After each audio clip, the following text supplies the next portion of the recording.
எல்லாம் கொண்டு போனார் என்பது, எப்படி ஒரு நண்பர்களாக எப்படி பயணம் செய்தார் என்பது எடுத்துக்காட்டு. பொது மக்களிடம் பொது வாழ்க்கையில் எப்படி ஒரு ஒழுக்கமாக இருந்திருக்கிறார் என்பது ஒரு எடுத்துக்காட்டு. இந்த மாதிரி பல விஷயங்கள் நம்ம கிடைக்கும் போது நமது பொது வாழ்க்கைக்கும் நமது சமூக பணிக்கும் மிகப்பெரிய ஊட்டச்சத்து எடுத்துக்காட்டு.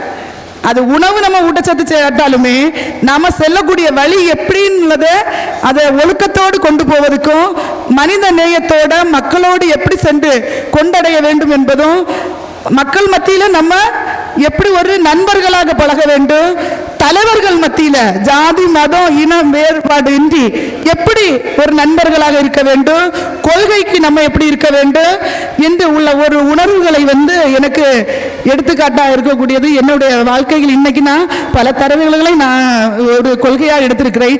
அதில் ஒரு முக்கியமான கோள்கையை நான் எடுத்துக்கொண்டு இருப்பவர் முத்துராமலிங்க தேவரையா அவர்கள். இந்த இடத்துல நான் பதிவு செய்கிறேன்.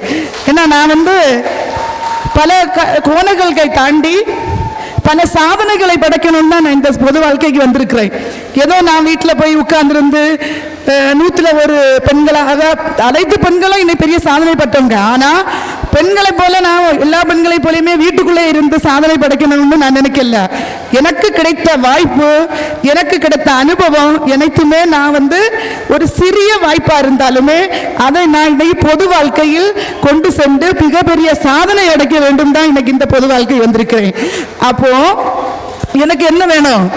சிறந்த தலைவர்கள், நம் காலம் சென்ற தலைவர்களும் இப்போது இருக்கக்கூடிய தலைவர்களுடைய வழிகாட்டுதல் தான் நமக்கு என்ன தேவை. அந்த தேவையை நாம் எப்படி பூர்த்தி செய்யணும் என்பது நமது ஒரு கொள்கையில் இருக்கக்கூடிய ஆட்களை தான். இதை ஒரு உதாரணத்துக்கு ஒரு எடுத்துக்காட்டாக பார்க்கலாம். இங்கே சொன்னார்கள் நான் நாடார் சமுதாயத்தை சார்ந்தவள் என்று. ஆனால் நாடார் சமுதாயத்தை சார்ந்தவள் என்று சொன்னார்கள். ஆனால் ஐயா காமராஜர் ஐயாவுக்கும் முத்துராமலிங்க தேவர் ஐயாவுக்கும் இருந்த நட்புகளும் நமக்கு அனைவருக்கும் தெரியும். ஆனால் அது பிறகு அவங்களுக்கு அரசியலுக்கு அப்பாற்பட்டு சில முரண்பாடுகள் இருக்குன்னு சொன்னார்கள். ஆனால் அது இருக்கும். ஏன்னா இந்த காலத்தில் நம்ம அது தெளிவாக புரிந்து கொள்ள வேண்டும். இந்த காலத்தில் மொபைல் இருக்கக்கூடிய இடத்துலையே எவ்வளோ கம்யூனிகேஷன் ரிலேஷன் நமக்கு கனெக்டாக இருக்கக்கூடிய காலகட்டத்திலேயே டெய்லி எவ்வளவு நண்பர்களாக இருந்தாலுமே கொள்கையின் வரும்போது, அரசியல் முரண்பாடு வரும்போது என்ன ஆகுது? மனக்கசப்புகள் வரதான் செய்யுது. அந்த காலத்தில் ஒரு ஃபோன் கிடையாது, ஒரு வண்டி வாகன வசதிகள் கிடையாது, மக்கள் போய் நடந்து தான் பிரச்சாரம் பண்ண போகணும், ஒரு இடத்துக்கு ஒரு தபால் கொடுத்து விடணும்னா யார்கிட்டயாவது தூது கொடுத்து விடணும். இதெல்லாம் நம்ம பார்க்கும்போது அந்த கம்யூனிகேஷன் கரெக்டா போகுமா? அந்த கம்யூனிகேஷன் ஏதாவது ஒரு இடத்துல விடுபடும். அந்த விடுபடும் போது என்ன ஆகுது? எவ்வளவு உயிர் நண்பனா இருந்தாலுமே எதிரியா வர்றதுக்கு வாய்ப்புகள் அதிகம் இருக்கு. ஒவ்வொரு நாடுகளும், ஒவ்வொரு நண்பர்களும், ஒரு குடும்பங்களும் இன்னைக்கு நம்ம வரலாறு எடுத்து பார்க்கும்போது அது பிரிவினை வர்றது காரணமே என்ன ஆகுது? இடையில உள்ள தூதரவர்களும் இடையில உள்ள அந்த விடுபட்ட கம்யூனிகேஷன் தான் காரணம். இது நமக்கு தெரியும். ஆனா இந்த விஷயங்களை எதுவுமே என்ன எடுக்க மாட்டாங்க, எதுவுமே வெளியே கொண்டு வர மாட்டாங்க. நான் சொல்லக்கூடியது என்ன பண்ணுவாங்க? அவங்களுக்கூட பெரிய போர் இருந்தது, பெரிய போராட்டம் இருந்து, அரசியல் பகை இருந்து, இதுதான் சொல்லுவாங்களே தவிர பட் அது எப்படி உள்ளதை நம்ம ஆராய்ந்து பார்க்கணும். இதுதான் ஒரு பெரிய முக்கிய விஷயம். நம்ம இன்னைக்கு நமக்கு பல சமுதாய சார்ந்த மக்களும் நம்ம ஒரு இயக்கங்களாக போயிட்டு இருக்கும் போது என்ன நமக்கு நடப்பிலே இப்போ கண்ணால பார்க்கக்கூடிய விஷயங்களே இருக்கு. ஒரு இயக்கமா போயிட்டு இருக்கோம். திடீர்னு ஒரு கொள்கை அடிப்படையில் ரெண்டு பேருக்கு 2 பிரிவினைகள் வருது. நான் இன்னொரு கொள்கை எடுக்கிறேன், நீங்க இன்னொரு கொள்கை எடுக்கிறீங்க. ஆனா நம்ம நண்பர்கள் அப்படி போயிட்டு இருக்கும் போது என்ன ஆகுது? அந்த கம்யூனிகேஷன் கேப் போன் டெய்லி 24 மணிக்கூறும் பேசலாம். தூங்கும்போது பேசலாம், இருக்கும்போது பேசலாம், டீ குடிக்கும்போது பேசலாம், டிராவலில் போகும்போது பேசலாம், எப்போ வேணாலும் ஃபோன் பேசலாம். ஆனால் இந்த ஃபோன் இருக்கும்போது நமக்கு என்ன ஆகுது? நம்மளுடைய கொள்கை செயல்பாட்டில் போகும்போது பிரிவினைகள் அதிகம் வருது. ஸோ அதனால இந்த விஷயங்கள் நிறைய பேர் சொல்லும்போது என்னை பொறுத்தவரையில் முத்துராமலிங்க தேவர் ஐயாவுக்கும் காமராஜர் ஐயாவுக்கும் எந்த ஒரு அரசியல் பகையும் இல்லை என்பதுதான் என்னுடைய கருத்து. இது தெளிவாக நம்ம பார்க்கும்போது இருக்கு. ஏன்னா அந்த காலத்தில் இருந்தவங்க யாருமே இங்க இல்லை.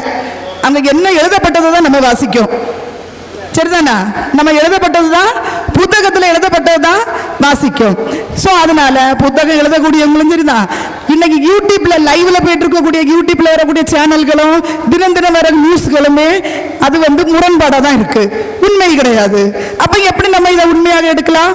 அவர்கள்கிட்ட இருந்தக்கூடிய நட்புகள் இப்போ கசப்பு எடுக்க முடியாது. ஸோ அதனால என்னை பொறுத்தவரையில் இந்த விஷயத்தில் பேச காரணம் என்னன்னா, இந்த ஒரு வருடத்துக்குள்ள நிறைய விஷயங்கள் ஐயாவுக்கும் காமராஜ் ஐயாவுக்கும் நிறைய முரண்பாடுகள் சம்பந்தம் இல்லாத நபர்கள் எல்லாம் சேனல்ல இருந்து ஒரே பேட்டியும் பேச்சும் அதுக்குன்னு ஒரு ஆர்குமெண்ட், இதுக்கான ஒரு கருத்து, இது மாதிரி நிறைய விஷயங்கள் இன்னைக்கு இளைய தலைமுறைகளுக்கு ஒரு தீங்க விளைவிப்பதற்கு ஒரு விஷத்தை போடுவதாக ஒரு பரவல் நடந்துட்டு இருந்தது.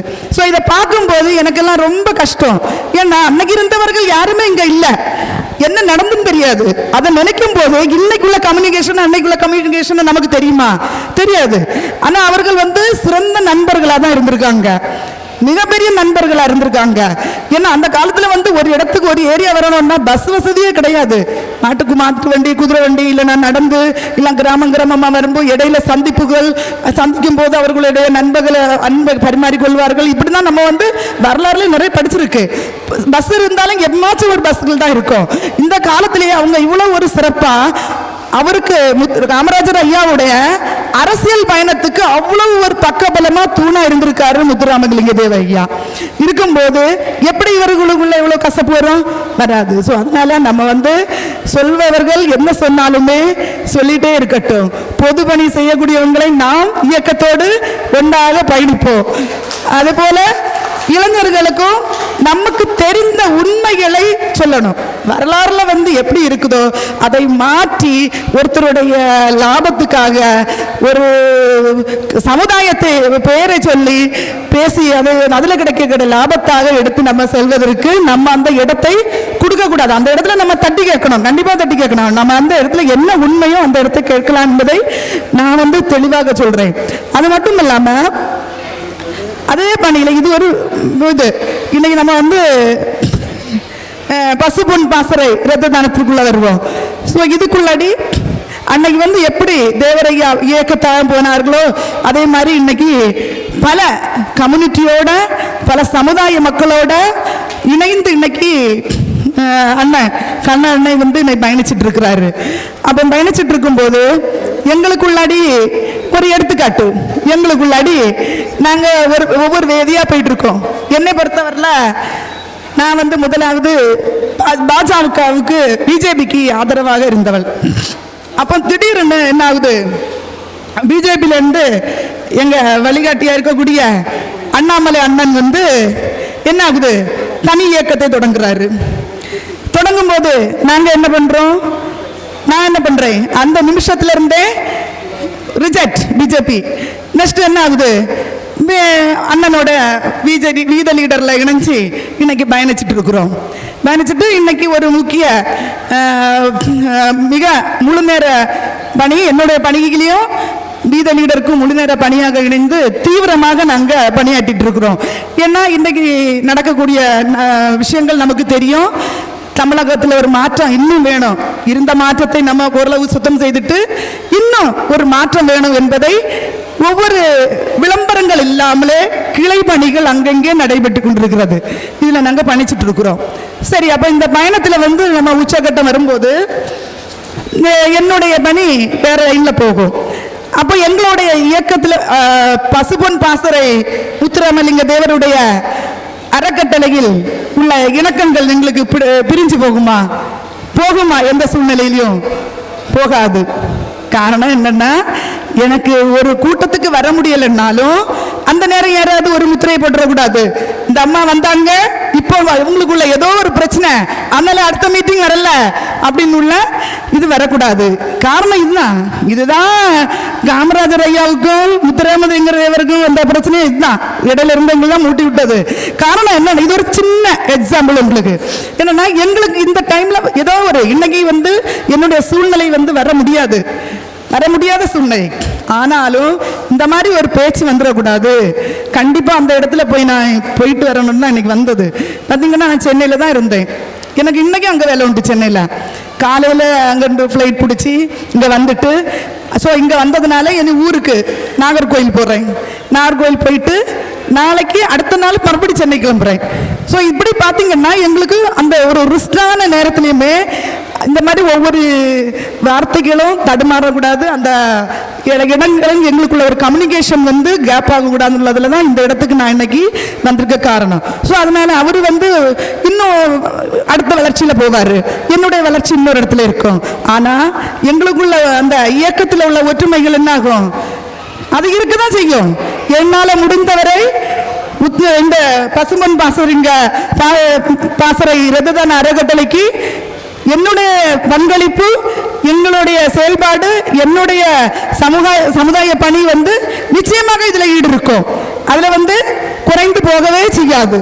இதுதான் எங்களுடைய ஒரு முடிவாக நாங்கள் வந்து ஒரு செயல்பாட்டு கொண்டு இருக்கிறோம். அதே போல் அவர் வந்து தானம் செய்கிறாரு. தானம்னா நம்ம என்ன சொல்லுது? இரத்த தானம் மட்டும் தானே தானம்னா? இரத்த தானம், உணவு தானம், உதவி தானம், இதெல்லாம் தான் தானம் நமக்கு தெரிஞ்சது. அப்படிதானே? இவ்வளோதானே? இரத்த தானம், உணவு தானம், உடை இல்லைன்னா உடைகளுக்கு உள்ள தானம், அப்புறம் ஒருத்தருக்கு ஹெல்ப்பு, இது ஸ்கூலுக்கு ஃபீஸ் கட்டுறது, இவ்வளோ தான் தானம்னு நம்ம நினைக்குது. ஆனால் அந்த தானத்தை விட தினம் தினம் தினம் தினம் தினம் எனக்கு தெரிந்தவரில் கண்ணண்ணன் எங்க பண்ணாரு? கண்ண அண்ணனை பொறுத்தவரில் அவருக்கு வந்து எப்போதுமே அவர் தானத்தில் தான் இருக்கிறாரு. என்னன்னா தினம் அவரு தானம் பண்ணிட்டு இருக்கணும் இல்லை, அவருடைய சிந்தனை வந்து தானத்தில் சிறந்த தானம் என்ன பண்ண தானம்? என்ன தானம்? இரத்த தானம். இரத்த தானம் ஓகே, ஆனா இன்னொரு தானம் உண்டு சொல்றேன். தானத்தில் சிறந்த தானம், எல்லார்கிட்டையும் அந்த தானம் இருக்கும், ஆனா அவர்கிட்ட எக்ஸ்ட்ரா. ஏன்னா எங்களை மாதிரி சமூக பணி செய்யக்கூடியவங்கள்ட்ட எக்ஸ்ட்ரா இருக்கும். செந்தில் பாண்டியன் எல்லாருமே நாங்கள் தானத்தில் சிறந்த தானம், ஒரே தானம் வந்து பார்த்தீங்கன்னா மனதார பிறருக்கு உதவி செய்வதும் வழிகாட்டி விடுதலுமே மிகப்பெரிய சிறந்த தானம். அது மனதில் நீங்க நினைத்தாலே போதும், 7 ஜென்மத்துக்கு உங்க வம்சத்துக்கு அந்த தானம் வந்து சேரும். இதுதான் தானத்தில். அதுக்கு என்ன நம்ம தானம், இது நம்ம இதயத்தில் வந்து இந்த தானம் இல்லைன்னா, தானங்கிற சிந்தனை இல்லைன்னா எதுவும் செயல்பட தோணாது. யாருக்கு ரத்தம் கொடுக்கவும் தோணாது, உணவு கொடுக்கவும் தோணாது, பணம் கொடுக்கவும் தோணாது, ஸ்கூல் பிள்ளை எங்களுக்கு ஃபீஸ் கட்டவும் தோணாது, ஒருத்தருக்கு ஒரு கப்பு தண்ணி கொடுக்கறது கூட தோணாது. அந்த தானம் என்கிறதுடையது சிறந்த தானமே நாம் மனதில் இருக்கக்கூடியது, வெளியே யாருக்கும் தெரியாது. யாருக்கு அதுதான் சொல்றது, ஒரு கைக்கு இந்த கையில கொடுக்கக்கூடிய விஷயம் இந்த கைக்கு தெரியக்கூடாதுன்னு சொல்லுவாங்க முன்னோர்கள், கேள்விப்பட்டிருக்கா? அது வலது கைக்கு கொடுக்கக்கூடியது இடது கைக்கு தெரியக்கூடாதுன்னு சொல்லுவாங்க. இதுதான் நம்ம இதயத்தில் இருக்கக்கூடியது யாருக்குமே தெரியாது. கையால கொடுக்கறது கண்டிப்பா யாராவது பார்ப்பாங்க, இங்க கொடுக்கக்கூடிய விஷயங்கள் என்ன பார்ப்பாங்க. இதுதான் நமக்கு சீக்கிரட்டான தானம். தானத்தில் சிறந்த தானம் நம்ம வந்து பிறருக்கு மனதார உதவிகள் நீங்கள் செய்து வழிகாட்டி விட்டாலே போதும். இதுதான் முக்கியமான தானம். இந்த தானம் வந்து கண்ணனுக்கு முழுசாவே அவருக்கு வந்து தலையில முடியலன்னாலும் உடம்பு ஃபுல்லா இந்த தானம் இருக்குது. தானம் இருக்கு. ஏன்னா எப்பவுமே அவர் சொல்லுவாரு, பேசும்போது எல்லாமே நாங்கள் இங்கே சாப்பாடு போடுறதுக்கு நினச்சிருக்கோம் அண்ணன் அக்கா, இங்கே இவங்களுக்கு பிள்ளைகளுக்கு புக்கு கொடுக்குறதுன்னு நினச்சிருக்கோம் அக்கா. அப்போ யார்கிட்டயா சொன்னீங்களா? நான் கேட்பேன், இல்லை இல்லைக்கா நான் நினச்சிருக்கேன். அந்த நினைப்பு வந்து பார்த்தீங்கன்னா இதுதான் தானம். ஏன்னா அவர் வந்து கோடீஸ்வரர் கிடையாது, லட்சாதிபதி கிடையாது, பெரிய வைர வியாபாரி கிடையாது, பெரிய ரியல் எஸ்டேட் மன்னன் கிடையாது. அவர் வந்து சாதாரண ஒரு கூலி தொழிலாளி, அவ்வளோதான். அந்த அவருடைய சிந்தனை எப்படி அவருக்கு அப்போ 24 மணிக்கும் அவருக்கு அந்த தானங்கிறது அவருடைய கூட பிறந்திருக்கு.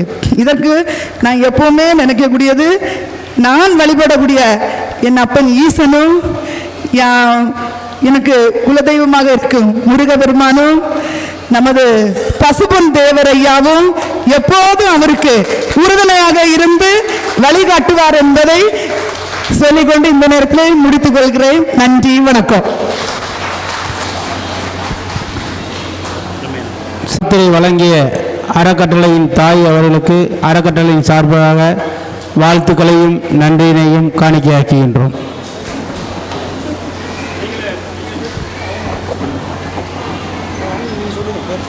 நான் சொல்கிறேன்.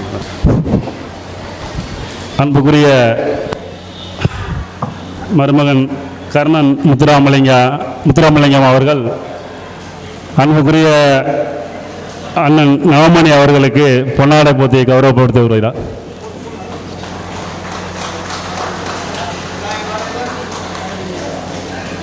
அடுத்தபடியாக அன்பு அண்ணன் பசுமன் பாண்டியன் அவர்களுக்கு மருமகன் கருணா முத்துராமலிங்கம் பொன்னாடை போத்தி கௌரவப்படுத்தப்படுகிறார்.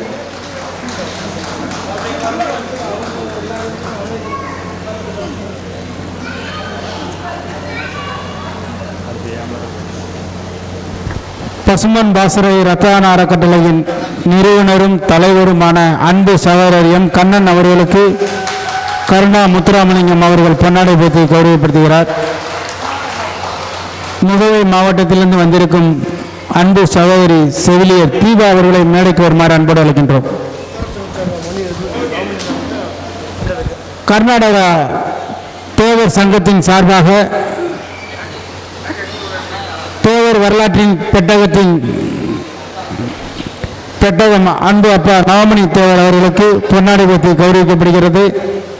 பசுமன் பாசறை ரத்ததான அறக்கட்டளையின் நிறுவனரும் தலைவருமான அன்பு சகோதரர் எம் கண்ணன் அவர்களுக்கு கர்நாடகா தேவர் சங்கத்தின் சார்பாக பொன்னாடை போத்தி கௌரவிக்கப்படுகிறது.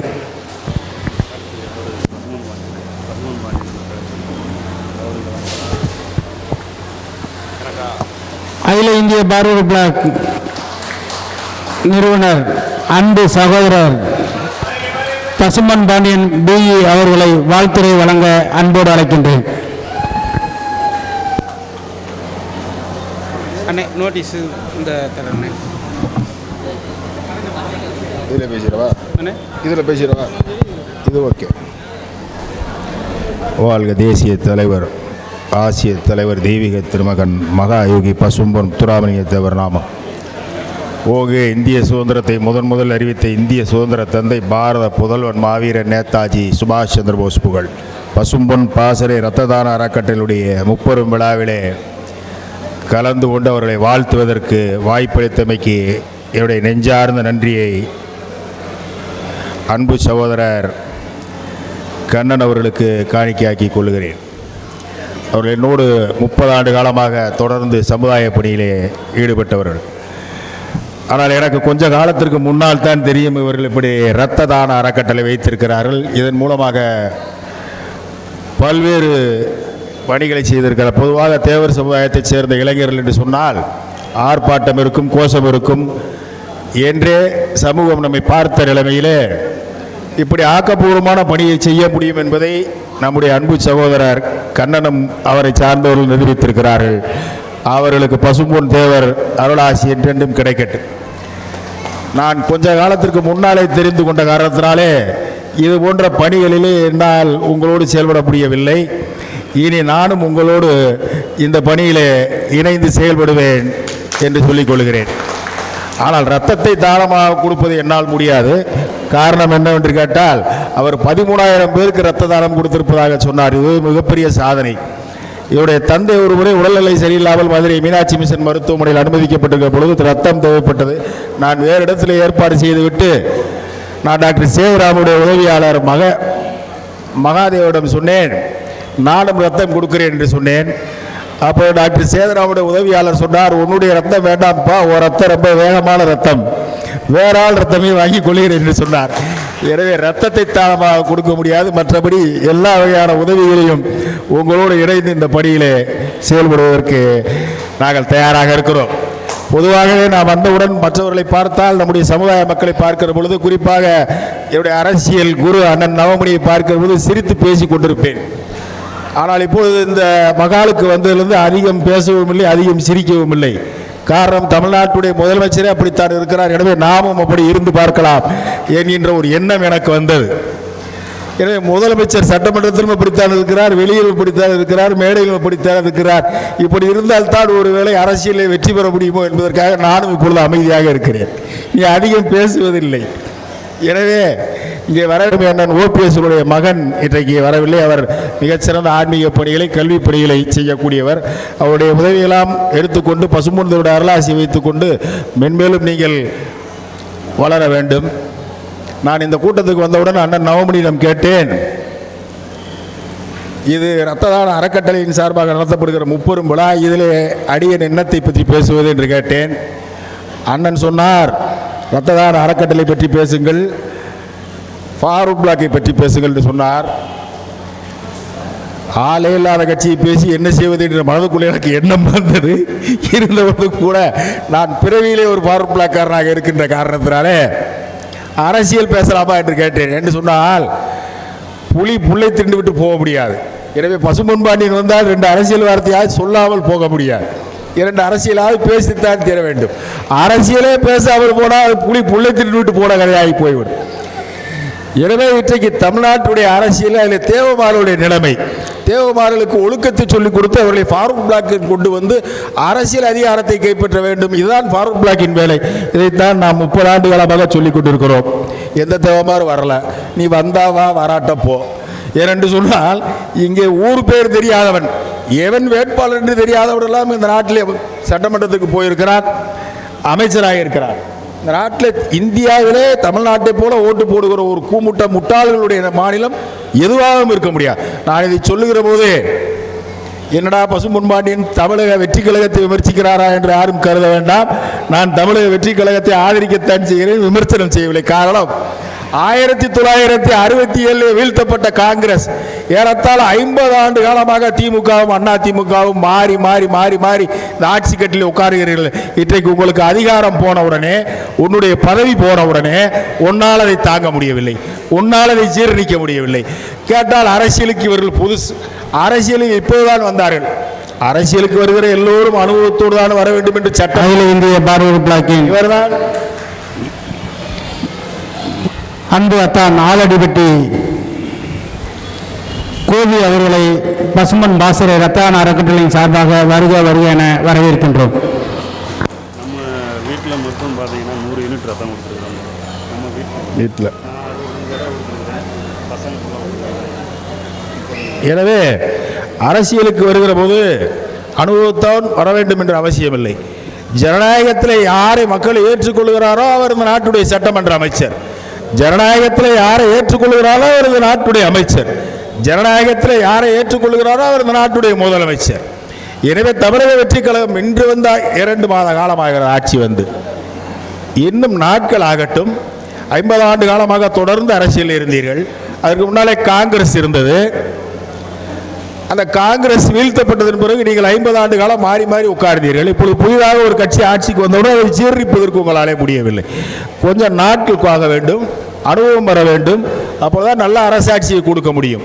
என்னை பொறுத்தவரை இப்போது அளவில் தமிழக வெற்றி கழகத்துடைய தலைவர், தமிழ்நாட்டுடைய முதலமைச்சர் விஜய் நன்றாகத்தான் செயல்பட்டுக் கொண்டிருக்கிறார். அனுபவம் போக போக வரும். இங்கே பேசுகிற போது அன்பு சகோதரி சொன்னார்கள், அவர்கள் சொல்லுகிற போது நாடார் சமுதாயத்தைச் சேர்ந்த நான் தேவர் சமுதாயத்தைச் சேர்ந்த பசும்பொன் தேவர் மீது மிகப்பெரிய பற்று கொண்டவர். அப்பொழுது காமராஜர் அவர்களுக்கும் பசும்பொன் தேவர் அவர்களுக்கும் எப்படிப்பட்ட நட்பு இருந்தது, இடையிலே என்ன நேர்ந்தது என்பதை பற்றி சொன்னார்கள். அந்த நட்பெல்லாம் இந்த நாட்டுடைய அரசியல்வாதிகள் அறிவார்கள். எனக்கே நாடார் சமுதாயத்தில் அதிக நண்பர்கள் உண்டு. சுப்ரீம் ஸ்டார் என்று சொல்லப்படுகிற சரத்குமார் 15 வருடத்துக்கு முன்னாலே எனக்கு மிகச்சிறந்த நண்பராக இருக்கக்கூடியவர் எனக்கு தினமும் ஃபோன் பண்ணி என்னிடத்தில் பேசுகிற போது, திருமணம் முடிக்காமல் ஏன் இருக்கிறீர்கள், பசும்பொன் தேவரை போல வரலாம் என்று நினைக்கிறீர்களா, தேவரை போல யாராலும் வர முடியாது, தேவரை போல யாராலும் வர முடியாது என்று சொன்னால் பொது வாழ்க்கையில் இருக்கக்கூடிய நீங்கள் திருமணம் முடிக்க வேண்டியதானே என்று, உங்களுக்காக வேண்டும் இல்லை என்று சொன்னால் உங்களுடைய தாய் வகுப்பிற்காக நீங்கள் கல்யாணம் செய்ய வேண்டும் என்று என்னிடத்தில் தினமும் சொல்வார். இதுபோல் நாடார் சமுதாயத்தில் அரசியல்வாதிகள், அரசியல் தலைவர்கள், என்னுடைய மிக நெருங்கிய நண்பர்களெல்லாம் உண்டு. எங்களுக்கு இருக்கக்கூடிய ஒரே மனக்குறை என்னவென்று சொன்னால், தலைவர் பசும்பொன் தேவர் இந்தியாவுடைய சுதந்திரத்திற்கு போராடுகிற போது பல நூற்றுக்கணக்கான வழக்குகளை சந்தித்தவர். தேவரை போல அரசியலே அதிக வழக்குகளை சந்தித்த தலைவர் தமிழ்நாட்டில் இல்லை. பசும்பொன் தேவர் தனக்கே உரித்தான பாணியில் சொல்லுவார், அடியேன் கோர்ட் ஃபீஸ் ஷாம்பு வாங்குவதற்காக 1,25,000 ரூபாய் செலவழித்தேன் என்று சொல்வார். அந்த காலகட்டத்திலே 1,25,000 ரூபாய் கோர்ட் ஃபீஸ் ஷாம்பு வாங்குவதற்கு முத்துராமலிங்க தேவர் செலவு செய்தார் என்று சொன்னால், பசும்பொன் தேவர் மீது போடப்பட்ட வழக்குகள் எத்தனை வழக்குகள். வைக்கப்படப்புக்கு தீ வைத்தால் கூட பசும்பொன் தேவர் தூண்டி விட்டுத்தான் இந்த வைக்கப்படப்புக்கு தீ வைத்தான் என்று முத்துராமலிங்க தேவர் மீது வெள்ளைக்காரன் வழக்கு போட்டிருக்கிறான். தேவரை வெளியிலே நடமாட விடக்கூடாது என்பதற்காக வெள்ளைக்காரன் போட்ட நூற்றுக்கணக்கான வழக்குகளை தைரியமாக எதிர்கொண்டவர் தலைவர் பசும்பொன் தேவர். எந்த நீதிமன்றத்திலும் போய் எனக்கு ஜாமீன் கொடு என்று கேட்காத தலைவர் பசும்பொன் தேவர். தலைவர் பசும்பொன் தேவர் மேடை ஏறி பேசவிடக்கூடாது என்பதற்காக வாய்ப்பூட்டு சட்டத்தை போட்டவன் வெள்ளைக்காரன். எல்லாவற்றையும் எதிர்கொண்டார். இந்த நாட்டிலே நேதாஜி முத்துராமலிங்க தேவரும் சந்திக்காத வழக்குகளையா காந்தி சந்தித்தார், நேரு சந்தித்தார், ராஜாஜி சந்தித்தார், காமராஜர் சந்தித்தார். எந்த தலைவர் தேவர் அளவுக்கு வழக்குகளை சந்தித்த தலைவர் இருக்கிறார்? அதற்கெல்லாம் அஞ்சுகள் அல்ல, அதற்கெல்லாம் பின்வாங்குகள் அல்ல, அதற்கெல்லாம் வெறுத்து போய் அரசியல் விட்டு ஓடி போகிறவர்கள் அல்ல. பயம் என்பதை தன் வாழ்நாளில் அறியாத மரவருளத்தின் மாணிக்க தலைவன் பசும்பொன் தேவர் அவரை மிரட்டி பார்க்க முடியாத வழக்கு போட்டு அத்தனை வழக்குகளை முத்துராமலிங்க தேவர் மீது போட்ட பிரிட்டிஷ் அரசாங்கம் தேவரை வெளியிலே நடமாட விடக்கூடாது என்பதற்காக பல நூற்றுக்கணக்கான வழக்குகளை போட்ட பிரிட்டிஷ் அரசாங்கம், அவ்வளவு பொய் வழக்குகளை போட்ட பிரிட்டிஷ் அரசாங்கம் பசும்பொன் தேவரை ஒழித்து கட்ட வேண்டும் என்று கங்கணம் கட்டி கொண்டிருந்த பிரிட்டிஷ் அரசாங்கம் ஒரு தடவை கூட அவர் மீது பொய்யாக கொலை வழக்கு போடவில்லை. ஆனால் காமராஜர் ஆட்சியிலே பசும்பொன் தேவர் மீது பொய்யான கொலை வழக்கு போட்டார்கள். இந்த ஒன்றைத்தான் எங்களால் ஜீரணிக்க முடியவில்லை. நீ எந்த வழக்கை வேண்டுமானாலும் முத்துராமலிங்க தேவருக்கு போடலாம். தேவர் மீது நூற்றுக்கணக்கான வழக்குகளை காமராஜர் அரசாங்கம் தொடுத்திருக்கலாம். I charge the premier of this presidency of producing counterfeit currency. If the government has the guts to book a case against me, I can prove it in the court of law in my defense. இந்த மாகாணத்தின் முதலமைச்சர் கள்ளநோட்டு அடிக்கிறார், என் மீது முடிந்தால் வழக்கு போடு, எந்த நீதிமன்றத்திலும் வழக்கை சந்திக்கிறேன் என்று சொன்னார். நீங்கள் வழக்கு எப்படி போட்டிருக்க வேண்டும்? பசும்பொன் தேவர் முதலமைச்சரை கள்ளநோட்டு அடிக்கிறார் என்று குற்றம் சுமத்துகிறார் என்று வழக்கு போட வேண்டும். பசும்பொன் தேவர் மீது வேறு பல்வேறு பிரிவுகளில் கலவரத்தை தூண்டிவிட்டார் என்று வழக்கு போட்டிருக்கலாம். முதலத்தூர் கலவரத்திலே தேவர் புலனால் தான் கலவரம் வந்தது என்று போட்டிருக்கலாம். முதலத்தூர் கலவரத்திற்கே பின்னணியிலே முத்துராமலிங்க தேவர் இருந்தார் என்று பொய்யாக கூட போட்டிருக்கலாம். இப்படி நூற்றுக்கணக்கான வழக்குகளை தேவர் மீது தொடுத்திருக்கலாம். அதற்கெல்லாம் அஞ்சுகள் அல்ல, அதை கண்டு மனம் வெதும்புகள் அல்ல. ஆனால் வள்ளலாரின் திருவுருவாக, சுவாமி விவேகானந்தாவின் மறு உருவாக இந்த மண்ணிலே வாழ்ந்த முத்துராமலிங்க தேவர் மீது பொய்யாக கொலை வழக்கு போடலாமா? இதை ஏற்றுக்கொள்ள முடியுமா? இதை மனம்தான் ஒத்துக்கொள்ளுமா? இதை பொறுக்க முடியுமா? இன்று வரை இந்த மேடையில் நின்று பேசிக் கொண்டிருக்கக்கூடிய பசும்பொன் பாண்டியனுக்கு கூட தேவர் மீது கொலை வழக்கு போட்டால் அதை தாங்கிக் கொள்கிற மனப்பக்குவம் இல்லையே. எப்படி வாழ்ந்த உத்தம தலைவனுக்கு, தன் வாழ்நாளின் இறுதி வரை பெண் வாசனை இல்லாது வாழ்ந்து காட்டிய அப்பலுக்கற்ற தூய யோகிக்கு, அந்த நடமாடிய முருக கடவுளுக்கு, குண்டுதோறும் நின்றாடுகிற குமர கடவுளும் 7ஆம் படைவீடாம் பசும்பொன் படை வீட்டில் அவதரித்த எங்கள் மரவருள மாணிக்கத்திற்கு, எங்கள் முக்குளத்து சிங்கத்திற்கு 1000 ஆண்டுகளாய் செய்த தவத்தால் பிறந்திட்ட தலைமகன், இந்த மண்ணிலே என் மக்களை தலைநிமிரச் செய்த எங்கள் தேவர் மகன் மீது பொய்யான கொலை வழக்கு போட்ட ஒன்றைத்தான் எங்களால் இன்று வரை ஜீரணித்துக் கொள்ள முடியவில்லை. இது ஒன்றுதான் சகோதரி வித்தியாசம். வழக்குகளை சந்திப்போம், பிரச்சனைகளை சந்திப்போம், அதுக்கு அஞ்சுகள் அல்ல. அதெல்லாம் அரசியல் மாறுபாடு மறந்து விடுவோம். என்று சொன்னால் தேவர் சுதந்திரம் பெற்றதற்கு பிறகு ஃபாரூக் பிளாக்ல இருந்த காரணத்தால் ராஜாஜி ஏற்றுக்கொள்ளவில்லை, காமராஜர் ஏற்றுக்கொள்ள முடியவில்லை. அது காங்கிரசுக்கும் ஃபாரூக் பிளாக்குக்கும் இருக்கக்கூடிய அரசியல், அது அரசியல் சண்டை. அது அரசியல் சண்டையாக பார்த்துக் கொள்வோம். என்று சொன்னால் தேவர் அளவுக்கு ஒழுக்கமாக எந்த தலைவனும் இருக்க முடியாது. தேவர் பிறவியிலே யோகி. எனவே ஒரு ஒழுக்கத்தின் உறைவிடம், ஒழுக்கத்தின் உயர்ந்த இடத்தில் இருந்தவர் முத்துராமலிங்க தேவர். தேவர் சொன்னார், தனி மனித ஒழுக்கம் இல்லாத ஒருவன் பொது வாழ்க்கைக்கு வரக்கூடாது என்று சொன்னார்.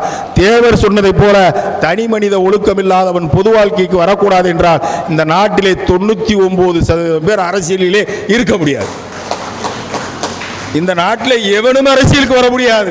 அது பிரதமராக இருந்தாலும் சரி, முதலமைச்சராக இருந்தாலும் சரி, மற்ற மாநிலத்தின் முதலமைச்சராக இருந்தாலும் சரி, வார்டில் கவுன்சிலராக இருக்கிற வரை எடுத்துக்கிட்டீங்கன்னா, நீ தனி மனித ஒழுக்கத்தோடு இருக்கிறியா என்று கேட்டால் 99 பேர் இந்த நாட்டில் அரசியலுக்கு வர முடியாது. கல்யாணம் முடிக்காதவன் யோக்கியனாக இருக்க வேண்டும் இல்லை, கல்யாணம் முடித்தவன் தன் மனைவியை தவிர மற்றொரு பெண்ணை ஏறெடுத்து பார்க்காத யோக்கியனாக இருக்கணும். இப்படிப்பட்ட தனி மனித ஒழுக்கம் உள்ளவன் தான் இந்த நாட்டுடைய அரசியலுக்கு வர வேண்டும் என்று முத்துராமலிங்க தேவர் சொன்னார். தேவர் சொன்னதை அளவீடு வைத்து பார்த்தால் 99% பேருக்கு அரசியலுக்கு வர முடியாது. அரசியல் படுறதுக்கு ஆள் இருக்காது. எங்கே போய் அந்த யோக்கியத்தனத்தை தேடுவது? இவர் யோகி, இவர் பிறவியிலே பூவாசி முற்றும் துறந்த ஞானி. வந்தாரு சொல்லிட்டார். உங்களை போன்றே எல்லோரும் இருக்க முடியுமா? உங்களை போன்றே உங்கள் ஃபாரூக் பிளாக் கட்சி தலைவர்கள் இருக்கிறார்களா? உங்களை போன்றே உங்களுக்கு பின்னால் வந்தவர்கள் யோக்கியர்களாக இருந்திருக்கிறார்களா? உங்களை போன்றே உங்கள் சமுதாயத்தை சேர்ந்தவர்கள் இருந்திருக்கிறார்களா? உங்களை போன்றே எல்லாரும் இருக்க முடியுமா?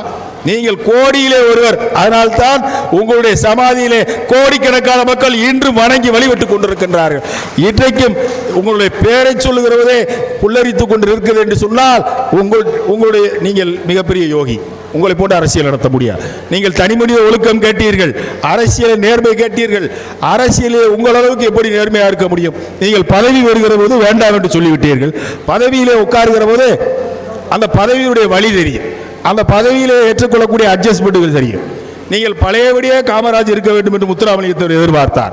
சுதந்திர போராட்ட காலகட்டத்தில் எப்படி காமராஜர் இருந்தாரோ அதே போல காமராஜரை முதலமைச்சராக வந்ததற்கு பிறகு தேவர் எதிர்பார்த்தார். ஆனால் முதலமைச்சர் பதவியில் உட்கார்ந்ததற்கு பிறகுதான் காமராஜருக்கு தெரியும் இங்கே எவ்வளவு வலி இருக்கிறது, எவ்வளவு வேதனை இருக்கிறது, எவ்வளவு குடைச்சல் இருக்கிறது. சொந்த கட்சிக்காரனே பக்கத்திலே உட்கார்ந்துக்கிட்டு சுப்பிரமணிய முடிவிலையோ பக்தவச்சல முடிவிலையோ தன்னை எந்த நேரத்திலும் கவுத்தி விடக்கூடிய சூழ்நிலை இருக்கிறார்கள். அங்கே டெல்லியிலே உட்கார்ந்து கொண்டு பிரதமர் நேரு எந்த நேரத்தில் என்னை வீட்டுக்கு போக சொல்வார் என்று தெரியாது. எனவே இவ்வளவு அரசியல், உட்கட்சி பகை, சட்டமன்ற உறுப்பினர்களை அனுசரித்து செல்ல வேண்டும். தொழில் அதிபர்கள், மிகப்பெரிய தொழிலதிபர் இருக்கிறார்கள், அவர்களுக்கு சாதகமாக செயல்படுவது சொன்னால் ஆட்சியை கவிழ்த்து விடுவார். இத்தனை பேரையும் சமாளிக்க வேண்டிய பொறுப்பு அந்த முதலமைச்சர் நாற்காலிலே உட்காருவதற்கு வரும். அப்படி உட்காருகிற போது முத்துராமலிங்கத்தேவர் சொன்னதை போல இப்படித்தான் நடக்க வேண்டும் என்று சொன்னால் அந்த முதலமைச்சர் நாற்காலில் உட்கார முடியாது, 10 நிமிடம் கூட உட்கார முடியாது என்பது எங்களை போன்ற ஃபாரூக் பிளாக்காரர்களுக்கு தெரியும். காரணம், தேவர் சொன்னது லட்சிய அரசியல். அந்த லட்சிய அரசியலை திருக்குறளை எழுதி கொடுத்த திருவள்ளுவர் சொல்லியிருக்கிறார். கருணையில்லா ஆட்சி கடிக ஒழிக அருளிழந்த சன்மார்க் ஆள்க என்று வள்ளலார் ராமலிங்க சாமி சொல்லியிருக்கிறார், முத்துராமலிங்கத்தேவர் சொல்லியிருக்கிறார். இது மகான்களும் யோகிகளுக்கு மட்டுமே புரிந்த அரசியல். சாமானியனாக ஒரு பதவியிலே ஒரு நாற்காலியிலே போய் உட்கார்ந்து இருக்கிறவருக்கு தெரியும் எவ்வளவு பிரச்சனை இருக்கு என்று சொல்லி, எவ்வளவு வேதனைகளும் துன்பத்தையும் அனுபவித்துக் கொண்டிருக்கக்கூடியவர்கள். ஆகவே தேவர் சொன்ன முழு தூய அரசியலை நடத்த வேண்டும் என்று சொன்னால் அதற்கு ஒரே ஒருவர் தான் இந்தியாவிலே இருந்தார். அவர் தான் நேதாஜி சுபாஷ் சந்திர போஸ். சுபாஷ் சந்திர போஸை தவிர முத்துராமலிங்கத்தேவர் சொன்ன தூய அரசியலை யாராலும் நடத்த முடியாது. நான் பசும்பொன் தேவர் பெயர் சூட்டப்பட்டவன் தான். தேவருக்காக 30 ஆண்டுகளுக்கு மேலாக ஃபாரூக் பிளாக் இயக்கத்தில் பணியாற்றி கொண்டிருக்கு. என்னை கொண்டு வந்த பதவியில் உட்கார வைத்தாலும் நானே முத்துராமலிங்கத்தேவர் சொன்னபடி அந்த பதவியிலே இருக்க முடியாது, நடைமுறைக்கு அது சாத்தியமில்லை என்று சொன்னால் அவர் உயர்ந்த தலைவர். இந்த நாட்டுடைய அரசியலிலே எதற்காக நேதாஜி முத்துராமலிங்கத்தேவரையும் ஒப்பீடு செய்ய முடியாத தலைவர்கள், யாரோடும் ஒப்பிட்டு பார்க்க முடியாத தலைவர் என்று சொல்லுகிறோம் சொன்னால் அவங்க வேற ரகம். நீங்கள் நேதாஜி முத்துராமலிங்கத்தேவரையும் காந்தியோடு, நேருவோடு, சர்தார் பட்டேலோடு யாரோடுமே ஒப்பிட முடியாத மிகப்பெரிய தலைவர். ராஜாஜியோடு ஒப்பிட முடியாது, எந்த தலைவரோடு முத்துராமலிங்கத்தேவரையும் நேதாஜி ஒப்பிட முடியாது. அவர்கள் ரகம் தனி. அப்பேற்பட்ட தலைவர்களை பெற்றெடுத்த ஃபாரூக் பிளாக் தான் இன்னைக்கு 12-15 உடைந்திருக்கிறது. இன்றைக்கு சமுதாய மக்கள் நம்மை விட்டு எங்கேயோ போய்விட்டார். 67 காங்கிரஸ் வீழ்த்துவதற்கு திமுக என்ற அசிங்கத்தில் விழுந்து கிடந்த கம்பை எடுத்தோம். கம்பை எடுத்துவிட்டு நாம் கையை கழுவி விட்டோம், முக்கியத்தவரும் நீங்களும் நானும். ஆனால் அந்த கம்பை 1க்கு 10 உடைத்து வைத்துக் கொண்டு தேவமார்புரம் தூக்கி கொண்டு அலைகிறார். இன்றைக்கு அந்த கம்பு போகாது என்று இன்றைக்கு வந்த கம்பை எல்லாம் தூக்கி கொண்டு திரிகிற நிலைமையில இன்றைக்கு இருக்கிறது. எனவே இனி சமுதாய ரீதியான ஒரு அரசியலை நடிகர் விஜய் அவர்களுடைய மாண்புமிகு தமிழக முதலமைச்சர் ஜோசப் விஜயுடைய ஆட்சி வந்ததற்கு பிறகு பார்க்கிற போது இனி சமுதாய ரீதியான அரசியல், சமுதாயத்திற்கான அறைகோல், சமுதாயத்தை ஒருங்கிணைப்பது என்பதெல்லாம் நடைமுறைக்கு சாத்தியமா என்று சொன்னால் அடியருடைய மனதிலே அது நடைமுறைக்கு சாத்தியம் இல்லை. அவரவர் அவருடைய வேலையை பார்த்து கொண்டு போகலாம் என்றுதான் தோன்றுகிறது. இதை தவிர வேறு விதமான அரசியலை பண்ணுவதற்கான சாத்தியக்கூறுகள் இன்றைக்கு இந்த மண்ணிலே இல்லை இல்லை இல்லை. ஏன்னு சொன்னால் வெளியிலே சண்டை போடு என்று சொன்னால் நாளெல்லாம் 30 ஆண்டு காலமாக பார்த்து கொண்டு இருக்கிறேன். ஃபாரூக் பிளாக் கட்சிக்குள்ள சண்டை போடுறதே எங்களுக்கு வேலையா இருக்கு. சண்டே வெளியே போய் போடுங்கடா, சண்டே உள்ளே போட்டுக்கிட்டு இருந்தா அப்புறம் விஜய் முதலமைச்சராக தான் வருவார். நீ ஒத்த சீட்டு கூட வாங்கியிருக்க மாட்டேன். அப்பவும் நான் அடியேனுடைய சொல்லிக் கொள்ளுகிறேன். நான் இதுவரை கூட அண்ணன் நவமணியிடம் என்னுடைய அரசியல் குருவாக இருக்க கூட சொல்லவில்லை. இன்றைக்கு விடுதலை சிறுத்தைகள் எப்படி விஜயுடைய மந்திரி சபையில் இடம்பெற்றிருக்கிறாரோ அதை போல நாமும் இடம்பெற்றிருக்க வேண்டியவர்கள். Just miss. விடுதலை சிறுத்தைகள் எப்படி வன்னியரசு அங்கே மந்திரியாக இருப்பாரோ அதை போல அகில இந்திய ஃபார்வர்ட் பிளாக் பசும்பொன் எங்களுடைய இயக்கத்தின் சார்பாக மந்திரி சபையில் உட்கார்ந்து இருக்க வேண்டியவர் நாங்கள். அது ஒரு ஜஸ்ட் மிஸ் ஆயிடுச்சு. அங்கேயும் ஃபார்வர்ட் பிளாக் காரனுக்கு அதிர்ஷ்டம் இல்லை. எனவே இன்றைக்கு அந்த ஜஸ்ட் மிஸ்ஸு கூடியவர்களை மிக ஸ்ட்ராங் காலாகவே வரும் என்று நான் நினைக்கிறேன். எனவே அரசியலிலே அனுபவம் வேண்டும்.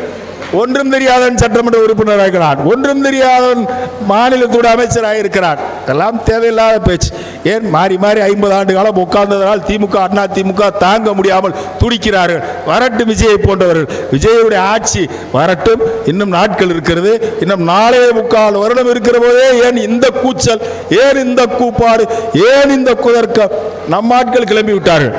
நீங்கள் பள்ளியிலே உணவளிக்கிற திட்டத்திற்கு காமராஜர் பெயரை வைத்து விட்டார்கள், சிங்கப்பெண்ணுக்கு ஏன் வேலுநாச்சியாரை வைக்கவில்லை? ஏண்டா 40-50 வருஷம் தேவமாருக்கு இதே வேலையாடா? ஏண்டா வேலுநாச்சியாரை வைக்கலைங்கிற, ஏண்டா புலித்தேவனை வைக்கலைங்கிற, ஏண்டா வெள்ளையத்தேவனை வைக்கலைங்கிற, ஏண்டா முத்துராமலிங்கத்தேவனை வைக்கலண்ட? இவ்வளவு பெரிய சாதியாக இருக்க கூறில் கொஞ்சம் கூட சொன்னா மானம் வெக்கம்லாம் போயிடுச்சு. நீ போய் திரும்ப திரும்ப திமுக ஆட்சிக்கு வந்தாலும் ஏன் இந்த பேர் வைக்கல? அண்ணா திமுக ஆட்சிக்கு வந்தாலும் ஏன் இந்த பேர் வைக்கல? இல்லை தாவே காட்சி வந்தாலும் ஏன் இந்த பேர் வைக்கலங்கிற மானங்கட்ட பையில தான் இருக்க. நானெல்லாம் பார்வர்ட் பிளாக்ல எதுக்கு வர்றேன்? முத்துராமலிங்க நிறைய பேர் இடத்துல சொல்லியிருக்கிறார், முத்துராமலிங்க தேவை தெய்வமாக வணங்கி விட்டு போய்விடு. எதற்காக பார்வர்ட் பிளாக் வர்றோம்? தேவரையும் பின்பற்றுகிறவன் தேவருடைய அரசியலை பின்பற்ற வேண்டும் என்பதற்காகத்தான் இந்த இயக்கத்தில் வருவோம். இல்லைன்னா தேவரை கும்பிட்டு வேற கட்சிக்கு போயிருக்க மாட்டோமா?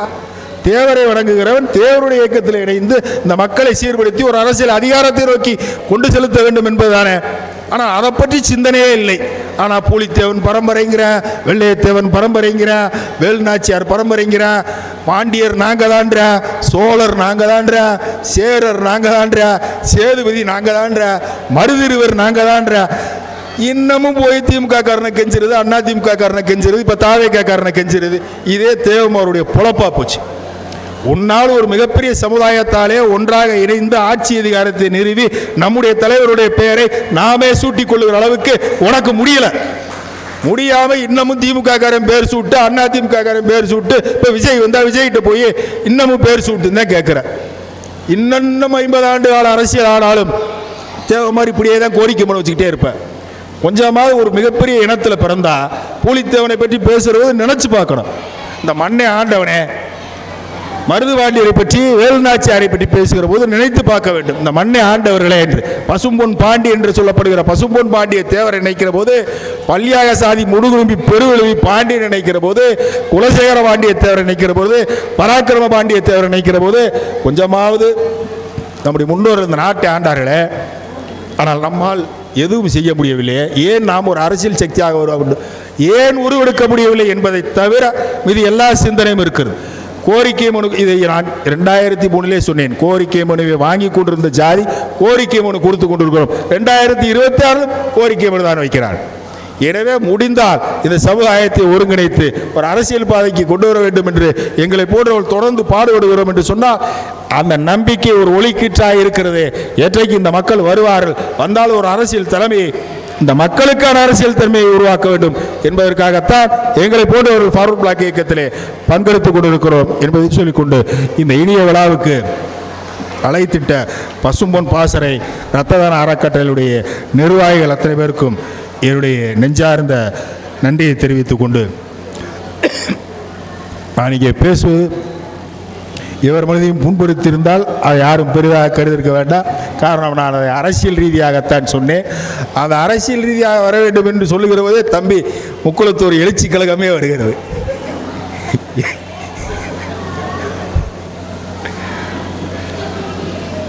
முக்குளத்தூருக்கு எழுச்சி இல்லை என்று சொல்லுகிற போதே முக்குளத்தூர் எழுச்சி கழகமே வருது என்று கேட்டுக்கொண்டு அன்பு தம்பி கவிக்குமார் அவர்களை வருவார் என்று வரவேற்றுக் கொண்டு அடியேன் வாழ்த்து கொண்டு விடைபெறுகிறேன். நன்றி, வணக்கம். சிறப்பாக சேவையும் அரசியலையும் வாழ்த்துறை வழங்கிய அன்பு சகோதரர் திரு பசுமன் பாண்டியன் அவர்களுக்கு பசுமன் பாசறை இரத்த தான அறக்கட்டளையின் சார்பாக நன்றியினை தெரிவித்துக் கொள்கின்றோம். கல்வி உதவித்தொகையும் பள்ளிக்கு தேவையான பொருட்களும் வழங்க அன்பு சகோதரர் திரு பசுமன் பாண்டியன் பிஇ அவர்களை அன்போடு வருக வருக என வருகிறேன். பள்ளி மாணவி பெயர் அக்ஷயா, மதுரை. அக்ஷயா,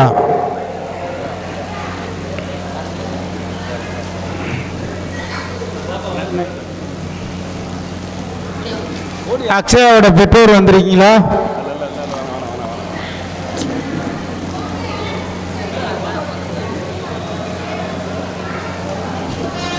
வாங்க பா மச்சான் கொடுங்க.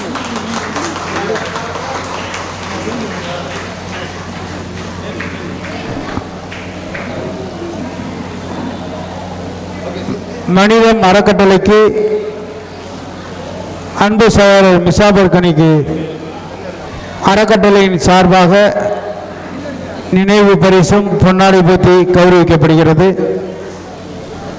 ஜாகிர், அந்த மனித அறக்கட்டளைக்குரிய சீல்டு எடுப்பா. இந்த இருக்குண்ணே அண்ணே, இந்த இருக்கு எடுத்தாச்சு. தீபா வாங்கப்பா. இவர் அரசு மருத்துவமனை செவிலியராக பணிபுரிகிறார். சேவையின் மகத்துவத்தை அறிய இந்த இரத்த தான அறக்கட்டளையின் நிகழ்ச்சியில் கண்டிப்பாக கலந்து கொள்ள வேண்டும் என்பதற்காக அன்பு சகோதரி தீபா அவர்களை வருக வருக என இருவரும் கூப்பி அன்போடு வரவேற்கின்றோம்.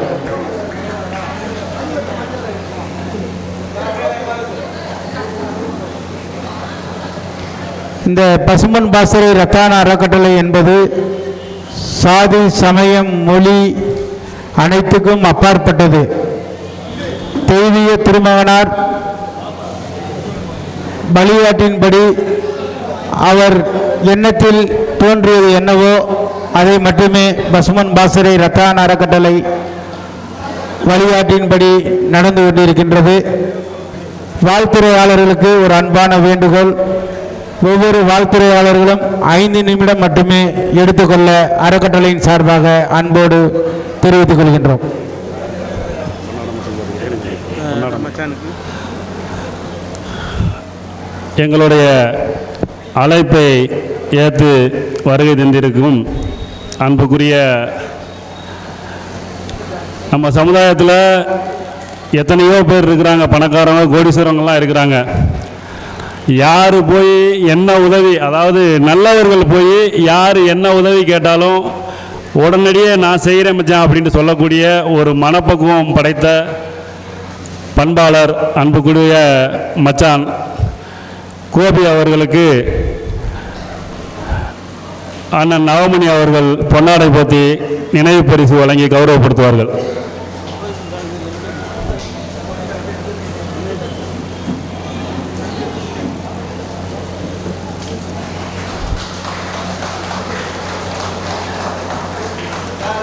பை பை பை பை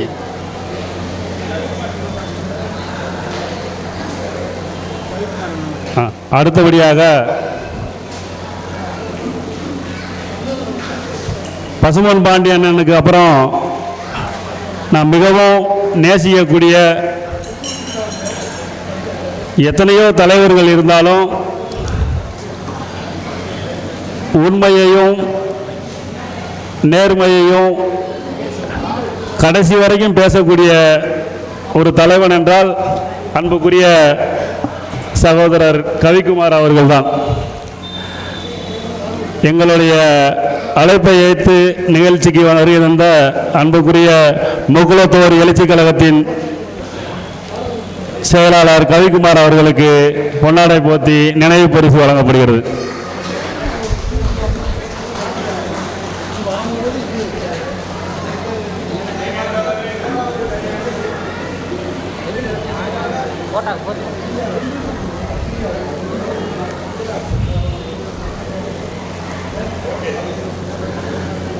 எங்களுக்கு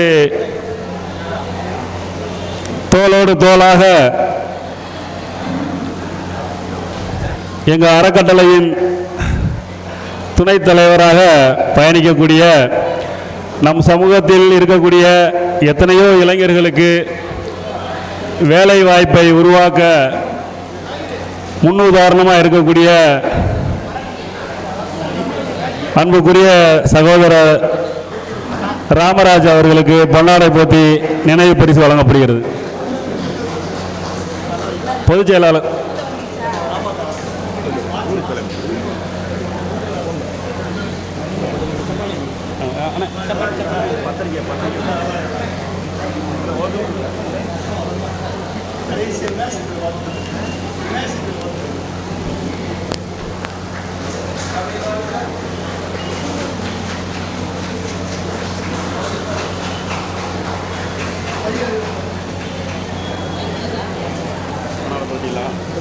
ரைட்டு. அடுத்தபடியாக அதாவது நேரம் ரொம்ப, ஏன்னா இன்னும் 20 பிள்ளைகளுக்கு கல்வி ஊக்கத்தொகை கொடுக்கணும், இன்னும் 50 பேருக்கு மேலே வந்து இரத்த கொடையாளர் விருது கொடுக்கணும். அதனால் பேசக்கூடிய உறவுகள் வந்து ஒரு 5 நிமிஷம் எடுத்து பேசுனீங்கன்னா கொஞ்சம் நல்லாயிருக்கும். அதனால் அடுத்தபடியாக அன்புக்குரிய அண்ணன் கவிக்குமார் அவர்களை பேசுமாறு அன்போடு அழைக்கிறேன்.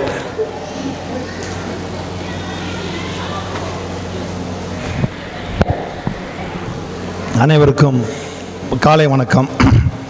பசுமன் பாசறை இரத்த தான அறக்கட்டளையின் சார்பாக முப்பெரும் விழாவிற்கு வந்திருக்கும் மரியாதைக்குரிய அண்ணன் மூத்தவர் அண்ணன் பசும்பண்ணின் அவர்களே, ஐயா நவமணி அவர்களே, அண்ணன் செந்தூர் பாண்டியன் அவர்களே, ஆடிப்பட்டி கோபி அவர்களே, கருணா முத்துராமலிங்கம் அவர்களே, காளிமுத்து அவர்களே, விழாவை சிறப்பாக நடத்தும் நேதாஜி சப்பானி அவர்களே, அஜித்குமார் அவர்களே,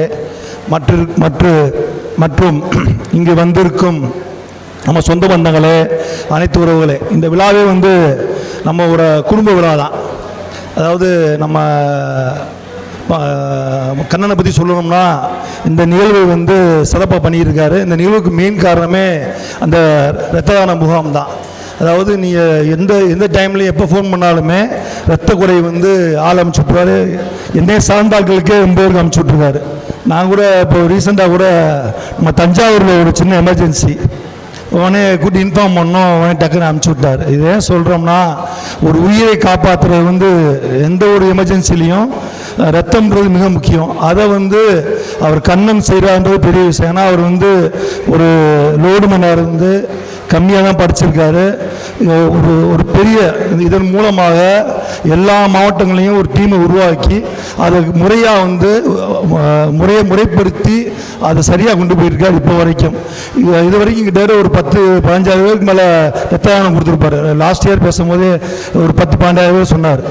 அப்போ ஒரு வருஷத்துக்கு ஆவரேஜாக ஒரு 2000-3000 பேருக்கு இலவச ரத்தம் கொடுத்துருக்கார். அப்போது இது ஒரு பெரிய சாதனை தான். நானே ஆல்ரெடி சொல்லியிருக்கேன், நீங்கள் வந்து நம்ம டிஸ்ட்ரிக்ட் கலெக்டர் வந்து பதிஞ்சு வைங்க, அந்த நம்ம தமிழ்நாடு அரசு சார்பாக வந்து அந்த விருது தருவாங்க, நம்ம அதுக்கு வந்து அப்ளை பண்ணி வைங்க. ஏன்னா இதெல்லாம் ஒரு இந்த இது பண்ணுற சாதனைகள்லாம் வெளியே தெரியணும், நாங்கள் மக்களுக்கு தெரியணும், நம்ம சமுதாயத்தை சார்ந்தவர் இப்படி ஒரு பணி செய்கிறாரு, அது நமக்கும் பெருமை, நம்ம சமுதாயத்துக்கும் பெருமை. இங்கே இருக்கிற நம்ம எல்லாருமே வந்து இதை வந்து ஒரு எக்ஸாம்பிள் எடுத்துங்க. கண்ணன் மாதிரி ஒரு எக்ஸாம்பிள் அவன் வாழணும். இப்போ நீங்கள் நம்ம அவர் கண்ணன் இருக்கா அப்படின்னா கண்ணன் கூட ஐயா நவமணி ஐயா இருக்காரு. அவருமே வந்து பெரிய பக்கபலமாக இருந்து அந்த இன்னைக்கு வந்து கண்ணனை வந்து இவ்வளோ தூரம் கொண்டு வந்ததே அவர் நவமணி ஐயா தான். இதை தாண்டி மாதம் நம்ம திருப்பூண்டூர் தேவர் சிலையில் வந்து பௌர்ணமி பூஜை வைப்பாங்க. அப்போ ஃபஸ்ட் ஆரம்பத்தை வைக்கும்போது என்னை கூப்பிட்டாப்புல, நாங்கள் நம்ம பண்ணுறோம்னே அப்படின்னு. இன்றைக்கி அதை வந்து ஒரு ஆக்கப்பூர்வமான நிகழ்ச்சியாக முறையாக பண்ணிக்கிட்டு இருக்காங்க. அதே மாதிரி பசுமொழிலையும் இதே மாதிரி ஒரு நிகழ்ச்சி பண்ணுறாங்க. அப்போ இதெல்லாம் ஏன் பண்ணுறாரு, எதுக்கு பண்ணுறாருன்னா இந்த சமூகத்துக்கும் மற்ற சமூகத்துக்காக சேர்த்து பண்ணுறாரு. அதுக்கு ஒரே காரணம் பசுமன் முத்துராமலிங்க தேவர் என்ற அந்த லீடரோடு தான் நாமம். அந்த நாமத்தின் பெயர் வழியில் அண்ணன் கண்ணன் வந்து இந்த பணியை சிறப்பாக செய்கிறாரு. நாங்களும் கண்ணனுக்கு என்றைக்குமே சப்போர்ட்டாக இருக்கிறாரு. எங்கள் இயக்கத்தின் சார்பாக அதை இங்கே திரும்ப ஒரு முறை சொல்லிக் கொள்கிறேன். இன்னமும் மென்மேலும் பணிகள் செய்து நல்ல ஒரு உயர்ந்த இடத்துக்கு வரணும் இங்கே வாழ்த்துகிறேன். இந்த விழாவுக்கு வந்த அனைவருக்கும் மீண்டும் ஒரு முறை நன்றி சொல்லி இந்த வாய்ப்பை வழங்கிய பசுமன் இரத்த தான அறக்கட்டளைக்கு மிக்க நன்றி சொல்கிறோம். நன்றி, வணக்கம், ஜெய்ஹிந்த்.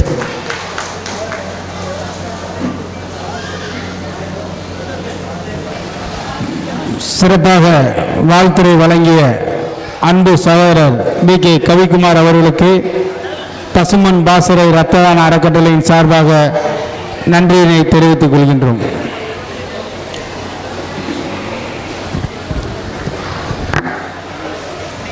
விஜய் டிவி தொகுப்பாளர் அன்பு சகோதரி ரோஸ் அவர்களை வாழ்த்துரை வழங்க அன்போடு அழைக்கின்றோம்.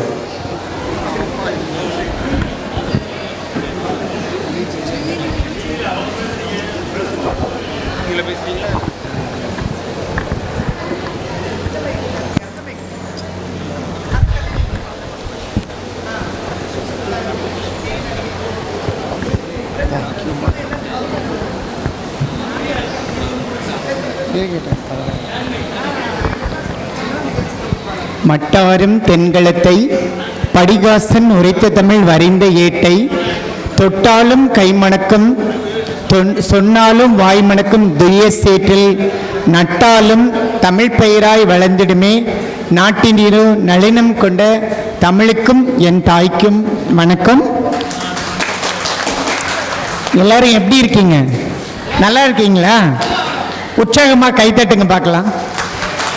எல்லாரும் தட்டணும்.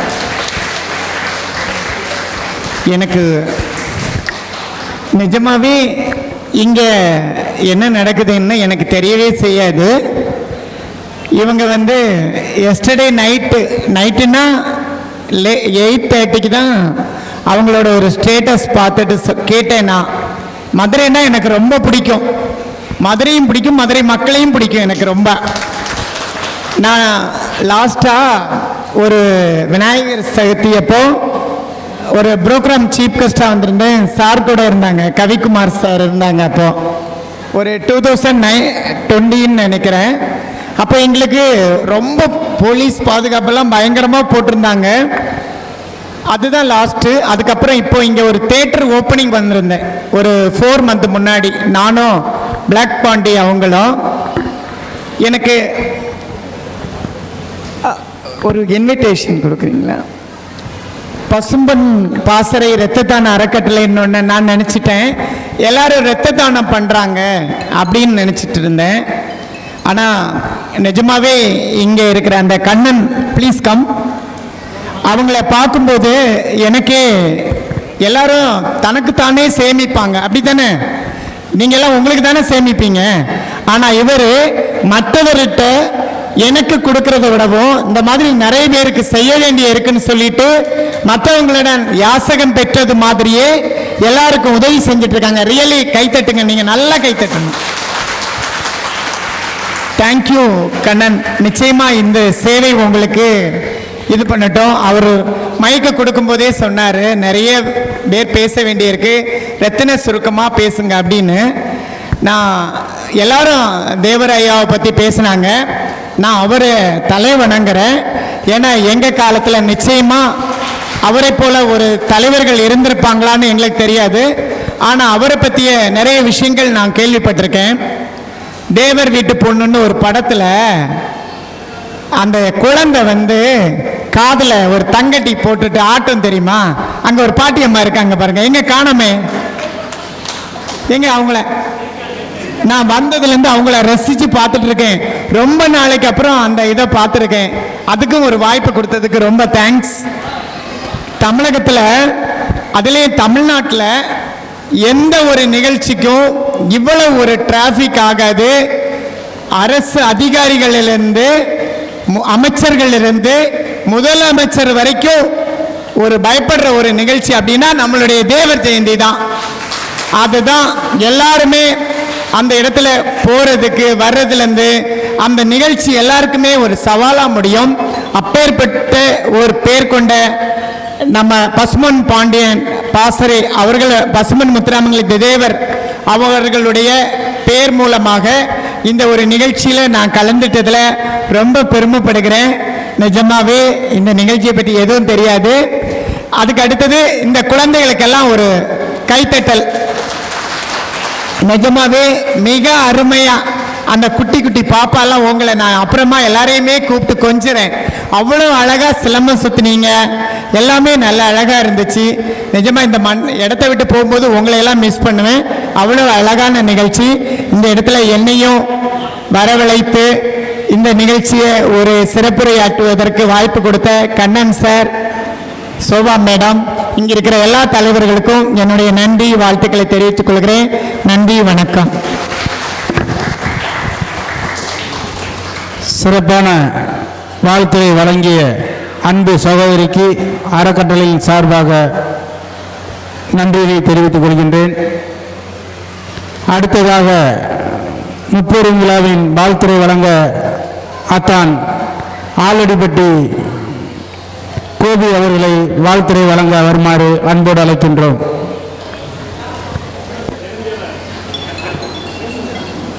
இதிலே கூட பேசுகிறேன். சரிங்க சார்.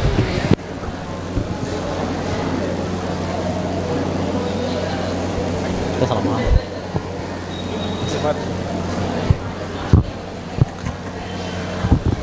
நீங்கள் பக்கத்தில்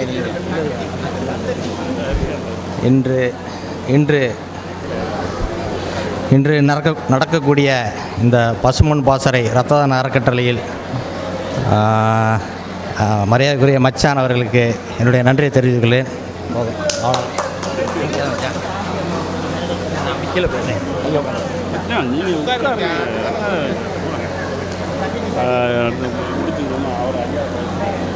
இது ஆமாம். அகில இந்திய பார்வர்டு பிளாக் மகளிர் அணி தலைவி திருமதி ராதா நாச்சியார் அவர்களை வாழ்த்துரை வழங்க அன்போடு அழைக்கின்றேன்.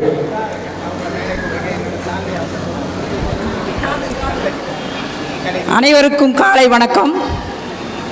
பசும்பொன் பாசறை இரத்த தான அறக்கட்டளை முப்பெரும் விழாவில் கலந்து கொண்டிருக்கும் அனைத்து பெரியவர்களுக்கும் வந்திருக்கும் அனைவருக்கும் எனது மனமார்ந்த நல்வாழ்த்துக்களை தெரிவித்துக் கொள்கிறேன். இந்த பசும்பொன் பாசறை இரத்த தான அறக்கட்டளையை மிக சிறப்பாக வருடம் நடத்தி கொண்டிருக்கும் என் அன்பு கொழுந்தனார் கண்ணன் அவர்களை வாழ்த்துவதற்கு என்ன சொல்லி வாழ்த்துவது என்று தெரியவில்லை. ஏனென்றால் அவரிடம் இரவு 12 மணிக்கு கூப்பிட்டு உதவி கேட்டாலும் உடனே உதவி பண்ணுவார். என்ன மதினி வேணும் என்ன அப்படின்னு சொல்லி கேட்பாரு. மதினி இந்த குழந்தைனாரே இந்த உங்களுக்கு இந்த உதவி பண்ணணுமா அப்படின்னு சொல்லி சொன்னால் உடனே அதை நான் செய்கிறேன் அப்படின்னு சொல்லி உடனே அதுக்கு மறுத்தே பேச மாட்டார். உடனே அதை செய்கிறேன், அதை எப்போன்னு சொல்லுங்க செய்கிறேன் அப்படின்னு சொல்லி சொல்லுவார். அவர் வேறு பெரிய கோடீஸ்வரனோ இல்லை பெரிய படித்த மேதாவியோ கிடையாது. ஆனால் பொதுமக்களுக்கு சேவை செய்கிற மனப்பான்மை அது ரத்தத்திலே ஊறி வரணும். அந்த மனப்பான்மை அவர்கிட்ட இருக்கு. இந்த இரத்த தான அறக்கட்டளையை உருவாக்கி எத்தனை உயிர்களுக்கு ரத்தம் கொடுத்து காப்பாற்றியிருக்காரு. இதை என்ன சொல்லி பாராட்டுறதுன்னே தெரியல. அவரோட இந்த குணத்தை குற்ற பரம்பரைன்னு சொல்லுவாங்க எங்கள் பரம்பரையை. ஆனால் அவர் அந்த குற்ற பரம்பரையில் வேப்ப குளத்தில் பிறந்து இன்னைக்கு எல்லா மக்களுக்கும் உதவி பண்ணிக்கிட்டு இருக்காரு. அவரோட நல்ல மனசு என்னைக்கு நல்லா இருக்கணும். பசும்பொன் முத்துராமலிங்க தேவர் ஆசியும் மங்கத்த சிங்கம் நேதாஜியோட ஆசியும் அவருக்கு பேர் நிறையவே இருக்கு. இன்னும் வரும் காலங்களில் இன்னும் நிறைய உதவிகளை அவர் செய்து என்ன சொல்றதுன்னு தெரியல. அவ்வளவு உதவிகள் நிறைய பண்ணியிருக்காரு. வாங்க கொழுந்தனாரு கண்ணே கண்ணே.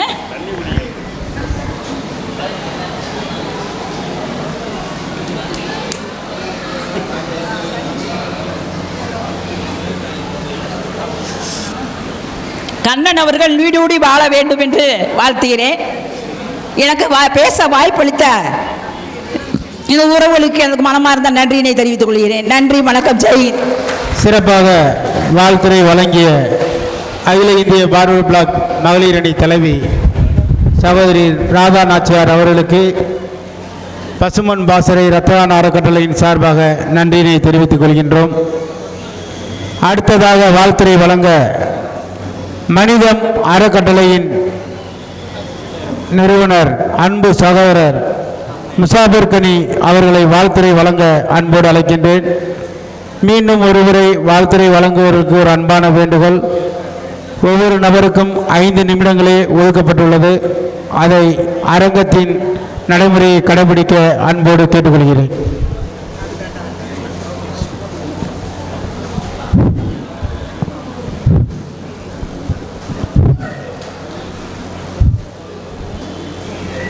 அளவற்ற அருளாளனும் நிகரற்ற அன்புடையனுமாகிய ஏகவல்ல இறைவனின் திருப்பெயரால்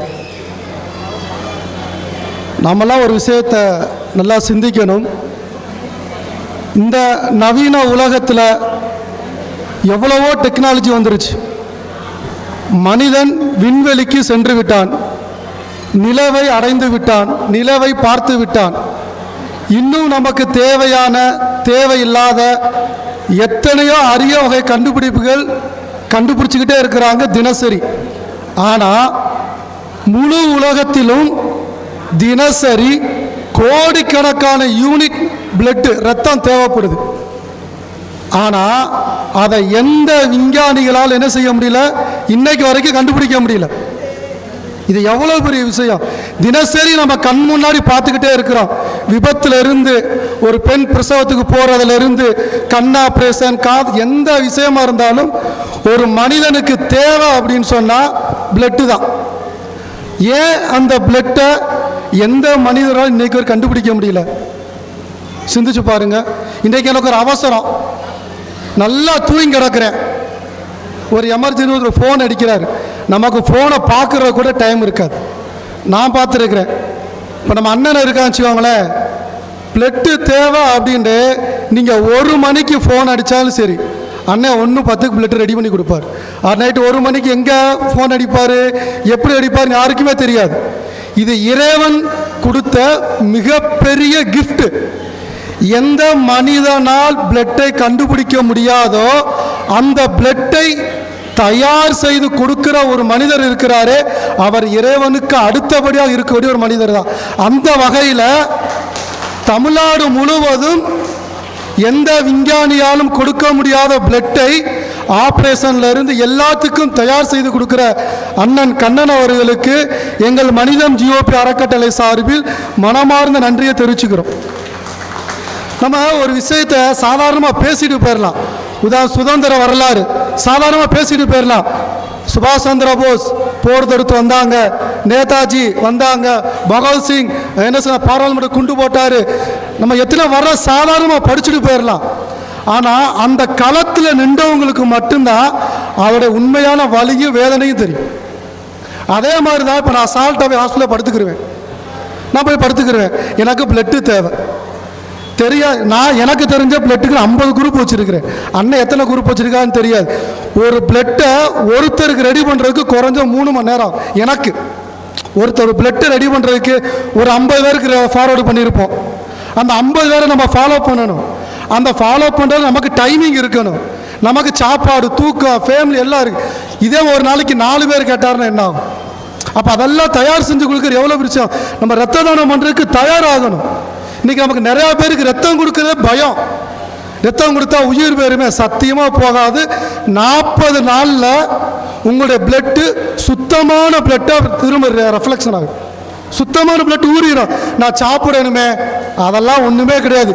இது இறைவன் எப்படி மனிதனுக்கு இந்த பிளட்டை கண்டுபிடிக்கக்கூடிய ரகசியத்தை இதுவரைக்கும் சொல்லலையோ, அதே மாதிரி நீங்கள் பிளட்டு 40 நாளுக்கு கொடுத்துக்கிட்டே இருந்தீங்கன்னா பிளட்டுனஸ் ஊறிக்கிட்டே இருக்கும். அப்போ நம்ம எல்லாம் உறுதிமொழி எடுக்கணும், இன்னையிலிருந்து 40 நாளைக்கு ஒரு முறை நான் பிளட்டு கொடுப்பேன் அப்படின்னு செய்யலாமா? இன்ஷா அல்லாஹ் நாம் அனைவரும் பிளட்டு கொடுக்க தயாராகி, யார் ஒருவன் ஒரு உயிரை காப்பாற்றுகிறானோ அவன் முழு உலகத்தையும் காப்பாற்றியவனுக்கு சமமாவான். நாம் அனைவரும் நம்ம இரத்தத்தால் இந்த உலகத்தை காக்கக்கூடிய உறுதிமொழியை எல்லாம் வல்ல இறைவன் இந்த அழகிய தருணத்தில் எடுக்கக்கூடிய பாக்கியத்தை உங்களுக்கும் எனக்கும் தந்தருள் புரிவானாக. சிறப்பாக வாழ்த்துரை வழங்கிய மனிதம் அறக்கட்டளையின் நிறுவனர் அன்பு சகோதரர் முசாபர் கனி அவர்களுக்கு வாழ்த்துக்களையும் நன்றியினையும் காணிக்கையாக்குகிறோம். அடுத்து வாழ்த்துரை வழங்க ஸ்ரீ பகவதி அறக்கட்டளை தேவர் மீடியா அன்பு சகோதரர் வெள்ளைப்பாண்டியன் அவர்களை வாழ்த்துரை வழங்க அன்போடு அழைக்கின்றோம்.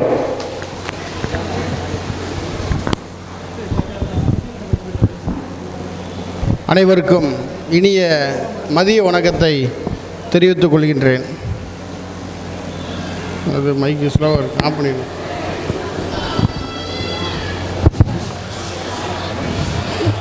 பசும்பொன் பாசறை இரத்த தான அறக்கட்டளையின் 30 விழா சீரும் சிறப்புமாக மதுரை மண்ணிலே நடைபெற்று வருகிறது. இந்த விழாவை தொடர்ந்து நடத்தி வரும் அண்ணன் கண்ணன் அவர்களுக்கு நம்முடைய பகவதி அறக்கட்டளை சார்பிலும் தேவர் மீடியா சார்பிலும் நெஞ்சார்ந்த வாழ்த்துக்களை தெரிவித்துக் கொள்கின்றேன். இந்த சிறப்பு நிகழ்ச்சிக்கு வருந்துள்ள அனைத்து தலைவர்களையும் வருக வருகென வரவேற்று என்னுடைய நிகழ்ச்சியை ஆரம்பிக்கிறேன். குறிப்பாக சொல்ல வேண்டுமென்றால், அதாவது நம்ம பகுதியில் பார்த்திங்கன்னா எல்லா கோயில் விழாக்கள் திருவிழாக்களில் என்ன பண்ணுவோம், எல்லாருமே அன்னதானம் அதிக அளவில் போடுவோம். இந்த அன்னதானம் மட்டும்தான் நம்ம பகுதியில் அதிக அளவில் நடந்த பகுதியில் இன்று எல்லாருக்குமே ஏதாவது ஒரு உதவி அப்படின்னு சொன்னால் இரத்த தானம் அப்படிங்கிறத நம்ம படிக்கும்போது இரத்த தானம் அப்படிங்கிறது தெரியும். ஆனால் இன்றைக்கி எல்லா மக்களுமே என்ன பண்ணுறாங்க, இரத்த தானம் கொடுப்பதற்கு ரொம்ப வாலண்டியராக முன் வர்றாங்க. இந்த இரத்த தானம் ஏன் கொடுக்கணும், எதற்கு கொடுக்கணும் அப்படின்னு சொல்லி எல்லாருக்குமே ஒரு கேள்வி இருக்கும்.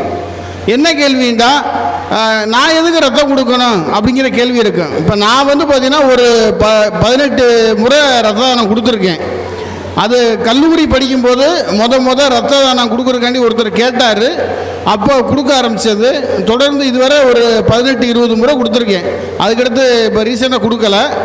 அந்த இரத்த தானத்தை கொடுக்கணும் அப்படிங்கிற ஒரு எண்ணத்தை எல்லா இளைஞர்கள் மத்தியிலையும் விதைத்தவர் அண்ணன் கண்ணன் அவர்கள். அதனால தான் நம்ம இன்றைக்கி எல்லாருமே அவர் நடத்தக்கூடிய விழாவில் கலந்துருக்கோம். சரி, இந்த இரத்த தானத்தோடு சேர்த்து வேறு என்னென்ன உதவியெல்லாம் செய்கிறார் அப்படின்னு பார்த்தீங்கன்னா, படிக்கக்கூடிய ஏழை எளிய மாணவர்களுக்கு கல்வி உதவித்தொகை செய்கிறாரு. அதுபோல் பார்த்தீங்கன்னா கல்வி உதவித்தொகை மட்டும் இல்லாமல் முதியோர்களுக்கும் உதவி செய்கிறாரு. இந்த திருப்பரங்குன்றம் மலை அடிவாரத்தில் ஒரு தேவர் சிலை இருக்கும். அது மறைந்த முன்னாள் முதல்வர் புரட்சி தலைவர் எம்ஜி ராமச்சந்திரன் என்று அழைக்கக்கூடிய எம்ஜிஆர் அவர்கள் திறந்து வைக்கப்பட்ட ஒரு தேவர் சிலை. அந்த தேவர் சிலை பார்த்திங்கன்னா ரொம்ப கேப்பாரற்று யாருமே பராமரிக்காமல் அந்த சரவண பொய் பக்கத்தில் இருக்கக்கூடிய சிலை. அந்த சிலைக்கு மாதந்தோறும் திருவிளக்கு பூஜை நடத்தி, பௌர்ணமி பூஜை நடத்தி, அங்கே இருக்கக்கூடிய பக்தர்களுக்கெல்லாம், கிரிவலம் வரக்கூடிய பக்தர்களுக்கெல்லாம் அன்னதானத்தை அண்ணன் நடத்திக்கிட்டு வர்றாரு. இது ஒரு மிகப்பெரிய சேவையாக ஒவ்வொரு மாதம் செய்கிறார். இப்போ நம்ம ஒரு மாதம் செய்வோம், 2 மாதம் செய்வோம், அப்புறம் அடுத்து ஏதாவது ஒரு பிரச்சனைனால செய்ய முடியாமல் போயிடும்.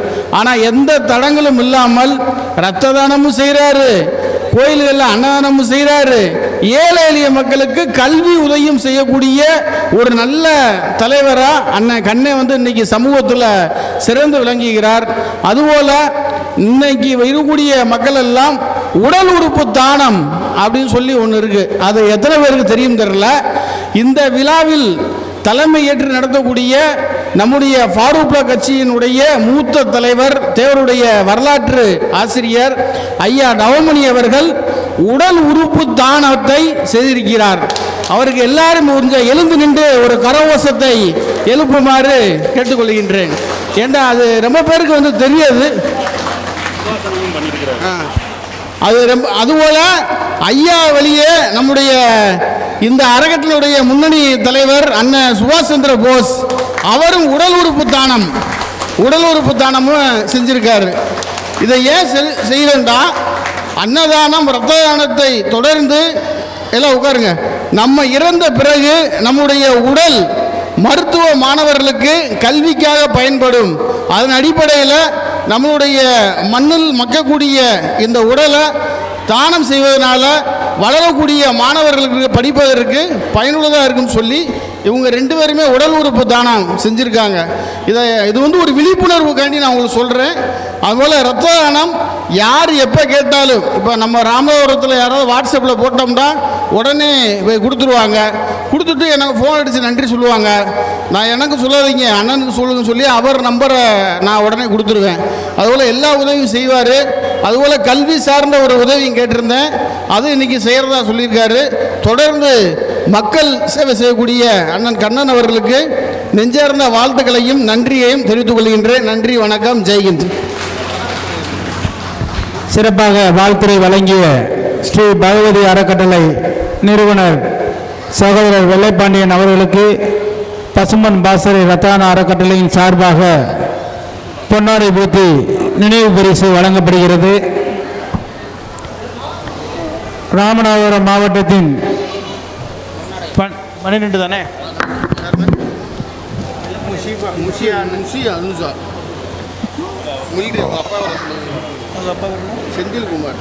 செந்தில்குமார் அவர்களின் புதல்வி முஜி அனுசா கமுதி அவர்களுக்கு கல்வி உதவித்தொகை பசுமன் பாசறை ரத்தான அறக்கட்டளையின் சார்பாக வழங்கப்படுகிறது. பள்ளி மாணவியும் அவரது பெற்றோர்களும் மேடைக்கு வருமாறு அன்போடு அழைக்கின்றோம். அதாவது இந்த பொண்ணோட அப்பா வந்து இராணுவத்தில் பணிபுரிகிறாங்க. நாட்டுக்காக எல்லையில் இவ்வளவு போராட்டங்கள் நடந்தாலும் பிள்ளைகளை படிக்க வைக்கணும் அப்படிங்கிற ஒரு எண்ணத்தோடு படிக்க வச்சு அந்த ஸ்கூல்லையே முதல் மாணவியாகவும் ராமநாதபுரம் மாவட்டத்தில் 2வது மாணவியாகவும் தேர்ச்சி செய்யப்பட்டிருக்கிறாங்க. 500 மார்க்குக்கு 494 மார்க் வாங்கியிருக்கிறாங்க. இவங்களுக்கு பசுமன் பாசறை இரத்த தான அறக்கட்டளை சார்பாக கௌரவப்படுத்தி அவர்களுக்கு கல்வி ஊக்கத்தொகையும் வழங்கப்படும் என்பதை இந்த நேரத்தில் தெரியப்படுத்திக் கொள்கிறோம்.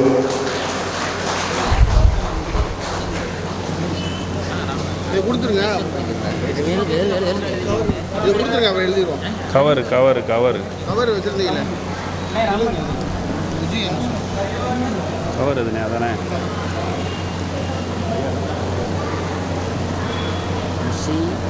அனுசியாவா? அனுசா.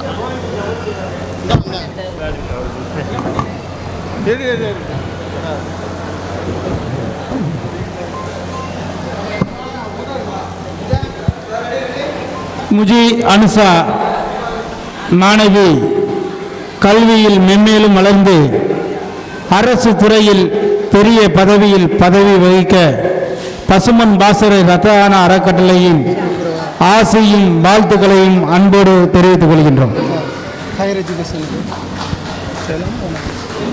கர்நாடகா தேவர் சங்கத்தின் பொதுச் செயலாளர் அப்பா தன்ராஜ் தேவர் அவர்கள் வாழ்த்துரை வழங்க அன்போடு அழைக்கின்றோம். இப்போ பரிசு பெற்ற மாணவி ஜியானுல்லா, உங்களுடைய ஹையர் எஜுகேஷன் தொடர்பாக எந்த உதவி வேண்டுமானாலும் நமது மனித அறக்கட்டளையில் இங்கே தொடர்பு கொள்ளலாம். உலக வரலாற்றில் தேடி தேடி பார்த்தாலும் ஒப்புமே சொல்ல ஒரு தலைவனும் கிடைக்கவில்லை.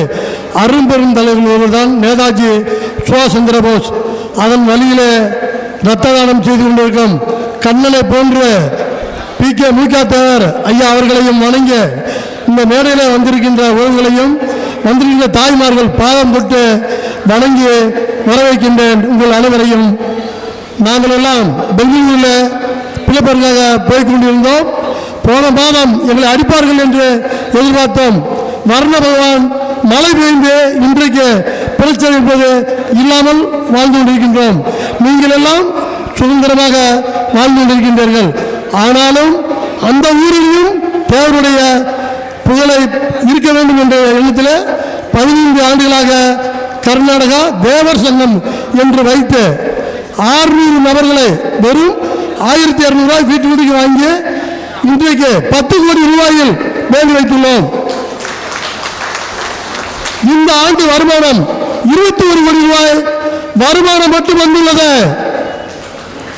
காரணம் நம்முடைய முக்குவத்தர் இழுத்தை முன்னேற்ற வேண்டும் என்று எண்ணப்பட்டுதான் நான் மிட்டாய் வியாபாரம் செய்கிறேன். கண்ணன் இங்கே யானைக்கல்ல மூளை விற்கிறார், நான் பெங்களூரில் மூளை விற்கிறேன். உதவி என்று சொன்னால் எங்களுக்கு மூளை முக்கியம் இல்லை, அவர்களுக்கு உதவி செய்வதுதான் முக்கியம் என்று சொல்லி கர்நாடகா முழுவதும் பல உறவுகளுக்கு உதவி செய்து கொண்டிருக்கின்றோம். காரணம் இந்த சமுதாயத்தில் பிறந்துவிட்டோம் என்ற காரணத்தாலே அண்ணன் நவமணிக்கு தெரியும், 40 ஆண்டுகளாக என்ன தெரியும், நானும் நவமணியும் ஒரே தெருவில் இருந்தவர்கள். இன்றைக்கு பெங்களூரில் நல்ல முறையில் இருக்கின்றோம் என்றால் உழைப்பு மட்டுமே. கண்டிப்பான முறையில் உழைப்போம். உதவி செய்வதற்கு என்றென்றும் நடைபெற்றுள்ள தலைராட்சி தேவர் என்று கூறி விடைபெறுகிறேன். நன்றி, வணக்கம், ஜெய் ஹிந்த். அடுத்தது எல்லாம் வழிகாட்டி கொண்டிருக்கும்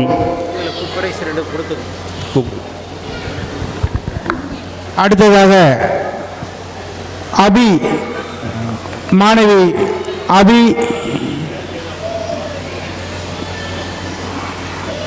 அபி யாருப்பா? தீபா கல்வி உதவித்தொகை பெற மாணவி அபி தீபா மேடைக்கு வாங்க.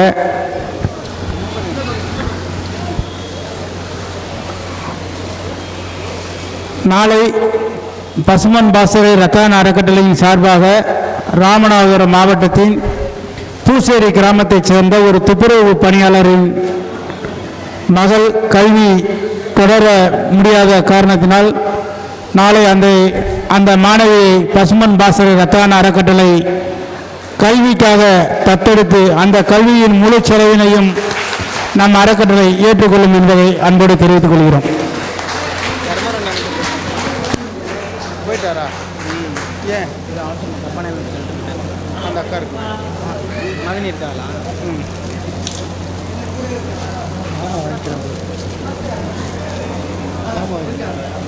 அடுத்து நினைவு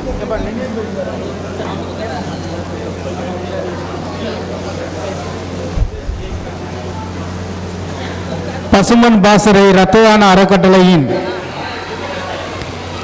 கௌரவ அறக்கட்டளையின் பொதுச் செயலாளர் அன்பு சகோதரர் பொடியாடி நாராயண தேவர் அவர்களை வாழ்த்துரை வழங்க அன்போடு அழைக்கின்றோம்.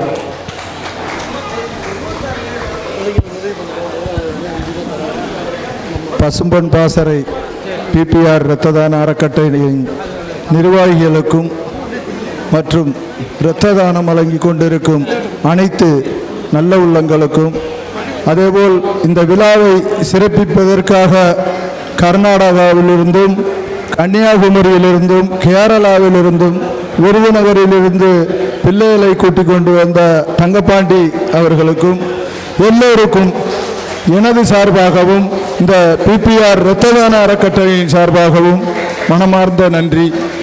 இந்த பிபிஆர் இரத்த தானம் என்பது சாதாரண விஷயம் அல்ல. எல்லாரும் வாட்ஸ்அப்பில் சும்மா ஒரு 10 ரூபாயை கொடுத்துட்டு அதை பாட்டுக்கு வாட்ஸ்அப்பில் போட்டு விடுவான். இந்த போஸ்ட்டில் பார்த்துருக்கிறது இது ஒவ்வொரு செட் ரத்தம் இதில் கொடுத்துருக்கிறது போட்டோவில் போட்டிருக்கிறதெல்லாம் உண்மையான விஷயம்.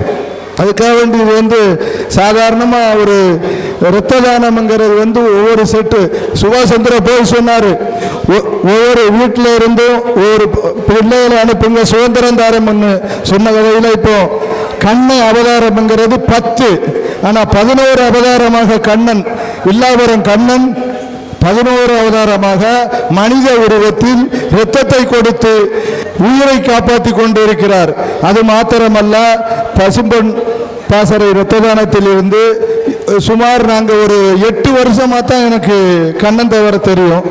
அப்போ இவர் இரத்த தானம் கொடுத்து கொண்டு இருப்பது 22 வருஷமாக இரத்த தானம் கொடுக்காரு. ஆனால் இதை அப்போது நான் ஐயா நவமணி ஐயா ஒரு 5-6 வயது இது இப்படியே போக வேண்டாம், அரசாங்க முறைப்படி நம்ம பதிவீடு பண்ணி செய்யணும்னு ஐயா மூத்தவராக நவமணி ஐயாவிட்ட கேட்டோம். அப்போ அதே மாதிரியே செய்வோம்னு சொல்லவும் அதை எல்லாரும் சேர்ந்துமா செஞ்சோம். ஆனால் இவ்வளவு தூரத்துக்கு இவ்வளவு சக்சஸ் ஆகி வந்தது உங்களுடைய ஆசீர்வாதமும் ஐயா பசும்பொன் முத்துராமலிங்க தேவர் ஆசீர்வாதம் என்பதுதான் உறுதி, அதுதான் உண்மை.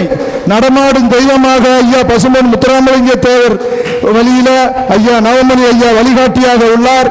அதே போல கண்ணன் அவதாரத்தில் கண்ணன் இருக்கிறார் என்பதுதான் உண்மை. இந்த மேடையில் என்னை பேசுவதற்கும் தேசியமும் தெய்வீகமும் இரு கண்கள் என்ற ஐயா பசும்பொன் முத்துராமலிங்க தேவர் ஆசியோடு தான் இதில் பேசிக்கொண்டு இருக்கிறேன் என்பதையும் உறுதி சொல்லி இதை பேசுவதற்கு வாய்ப்பளித்த அனைத்து உள்ளங்களுக்கும் நன்றியை சொல்லி விடைபெறுகிறேன். நன்றி, வணக்கம். அடுத்தபடியாக அடுத்த வருஷம் குடும்பத்தோடு இந்த விழாவை சிறப்பிக்குமாறு உங்கள் தாழ்மையுடன் கேட்டுக்கொள்கிறேன். நன்றி, வணக்கம். வாழ்த்துறை வழங்கிய பசுமன் பாசறை இரத்த தான அறக்கட்டளையின் பொதுச் செயலாளர் அவர்களுக்கு வாழ்த்துக்களையும் வணக்கங்களையும் காணிக்கையாக்குகின்றோம். கல்வி உதவித் தேவைக்காக பேசுமா பசுமன் பாசறை இரத்த தான அறக்கட்டளையின் வழிகாட்டியும் கௌரவ தலைவருமான அகில இந்திய பாரதிய பிளாக்கின் மாநில தலைவரும் அன்பு அப்பா VS நவமணி தேவர் அவர்களை வாழ்த்துரை வழங்க அன்போடு அழைக்கின்றோம்.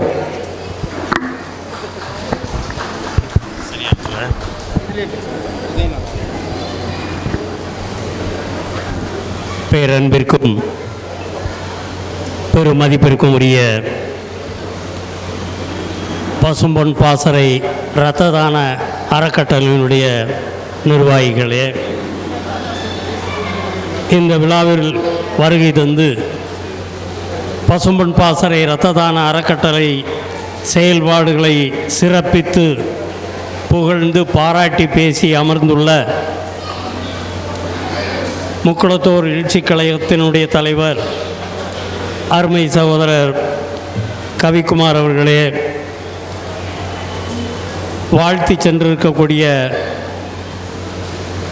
பசும்பொன் பாண்டியன் அவர்களே,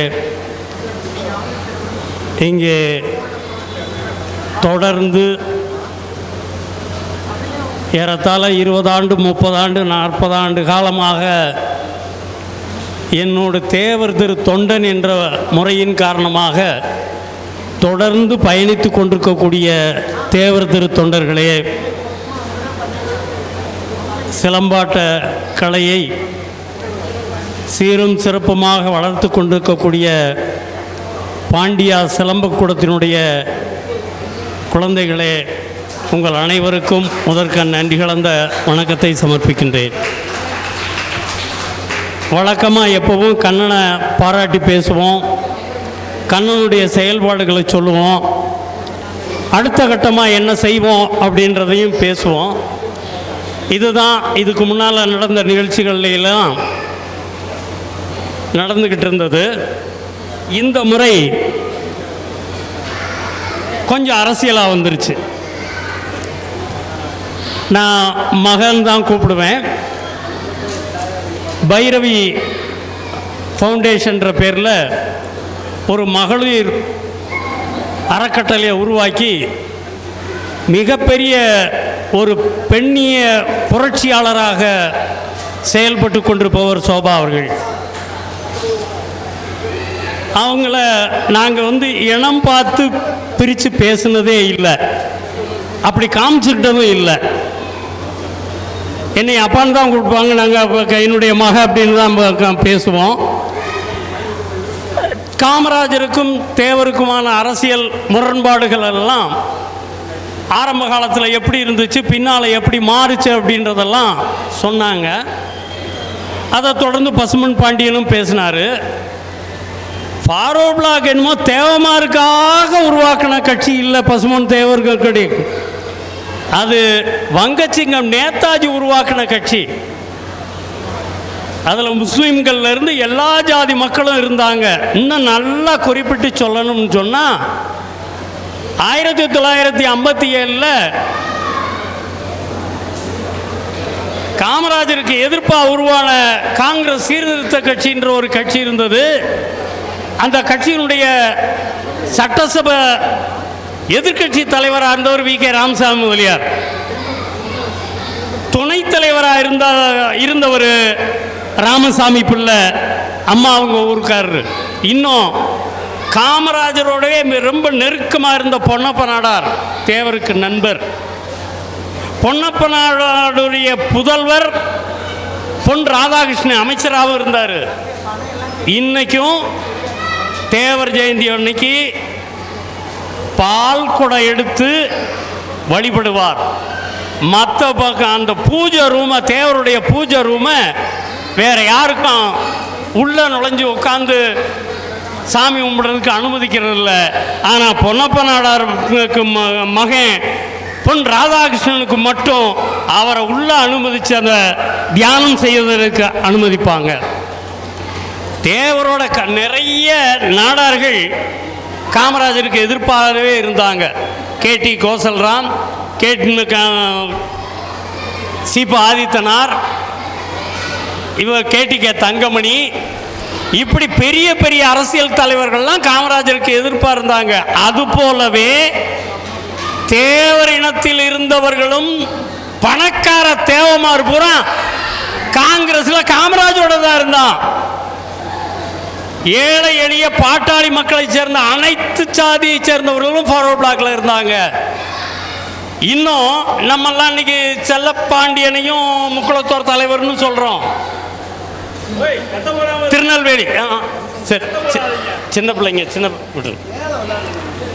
செல்லப்பாண்டியனையும், அந்த செல்லப்பாண்டியனை எதிர்த்து தேவருடைய கேண்டிடேட் டி.எஸ். ஆதிமூல நாடார், தேவருடைய வேட்பாளர் டி.எஸ். ஆதிமூல நாடார். செல்லப்பாண்டியனை செல்லாக்காசு ஆக்குங்கன்னு சொல்லி தேவர் பேசியிருப்பார் 57ல். செல்லப்பாண்டியன் தோத்து டி.எஸ். ஆதிமூல நாடார் ஜெயிச்சிருப்பார். இன்னும் என்னை மாதிரி சின்ன வயசுல இருந்தே தேவர் புகழ் பாடிக்கொண்டிருந்த பேசிக்கொண்டிருந்தவர் ராஜபாளையம் துரைசாமி நாடார், இங்கே மதுரையில் காமராஜ் நாடார். ஏகப்பட்ட ஆட்கள் நாடார் இனத்தை சேர்ந்தவங்க இந்த இயக்கத்தில் இருந்தாங்க. அது ஜாதியாக இல்லை, அரசியலாக இருந்தது. என்னைக்கு 80ல் தேவர் பேரவைன்னு சொல்லி ஒரு அமைப்பு வந்துச்சோ அப்பத்தான் ஜாதியாக மாறுச்சு. அது வரைக்கும் அரசியலாக இருந்தது. அரசியல் அனாதையாக்கப்பட்டது. இன்னைக்கு எல்லாரும் தலித் பந்தர்ன்ற பேரில் ஜாதி அமைப்பா இருந்தது பொதுத்தளத்தில் விடுதலை சிறுத்தைகள் கட்சியா வருது. வன்னியர் சங்கமாக இருந்தது, சமுதாய அமைப்பாக இருந்தது, பொதுத்தளத்தில் அரசியலா பாட்டாளி மக்கள் கட்சியா வருது. அரசியல் படுத்தப்பட்ட சமுதாயத்தினுடைய பிரதிநிதியாக இருந்த ஃபார்வர்ட் பிளாக் இயக்கம் ரிவர்ஸ்ல திரும்பி அது சமுதாயமாகி உள்பிரிவு ஆக்குனது பூரா 1980ல் 79ல் தலைவர் மூக்கையா தேவர் மறைஞ்சு போனாரு. அதுக்கு பின்னால தேவர் பேரவென்ற ஒரு திராவிடர் இயக்கத்தினுடைய அனுதாபிகளால் உருவாக்கப்பட்ட இயக்கம் தான் இன்னைக்கு இந்த சமுதாயத்தை அரசியல் தளத்தில் இருந்து அப்புறப்படுத்தி இருக்கு. இதுக்கும் அரசியலுக்கும் ஜாதிக்கும் எந்த சம்பந்தமும் இல்லை. இங்க தம்பி எல்லாம் இருக்கிறாரு.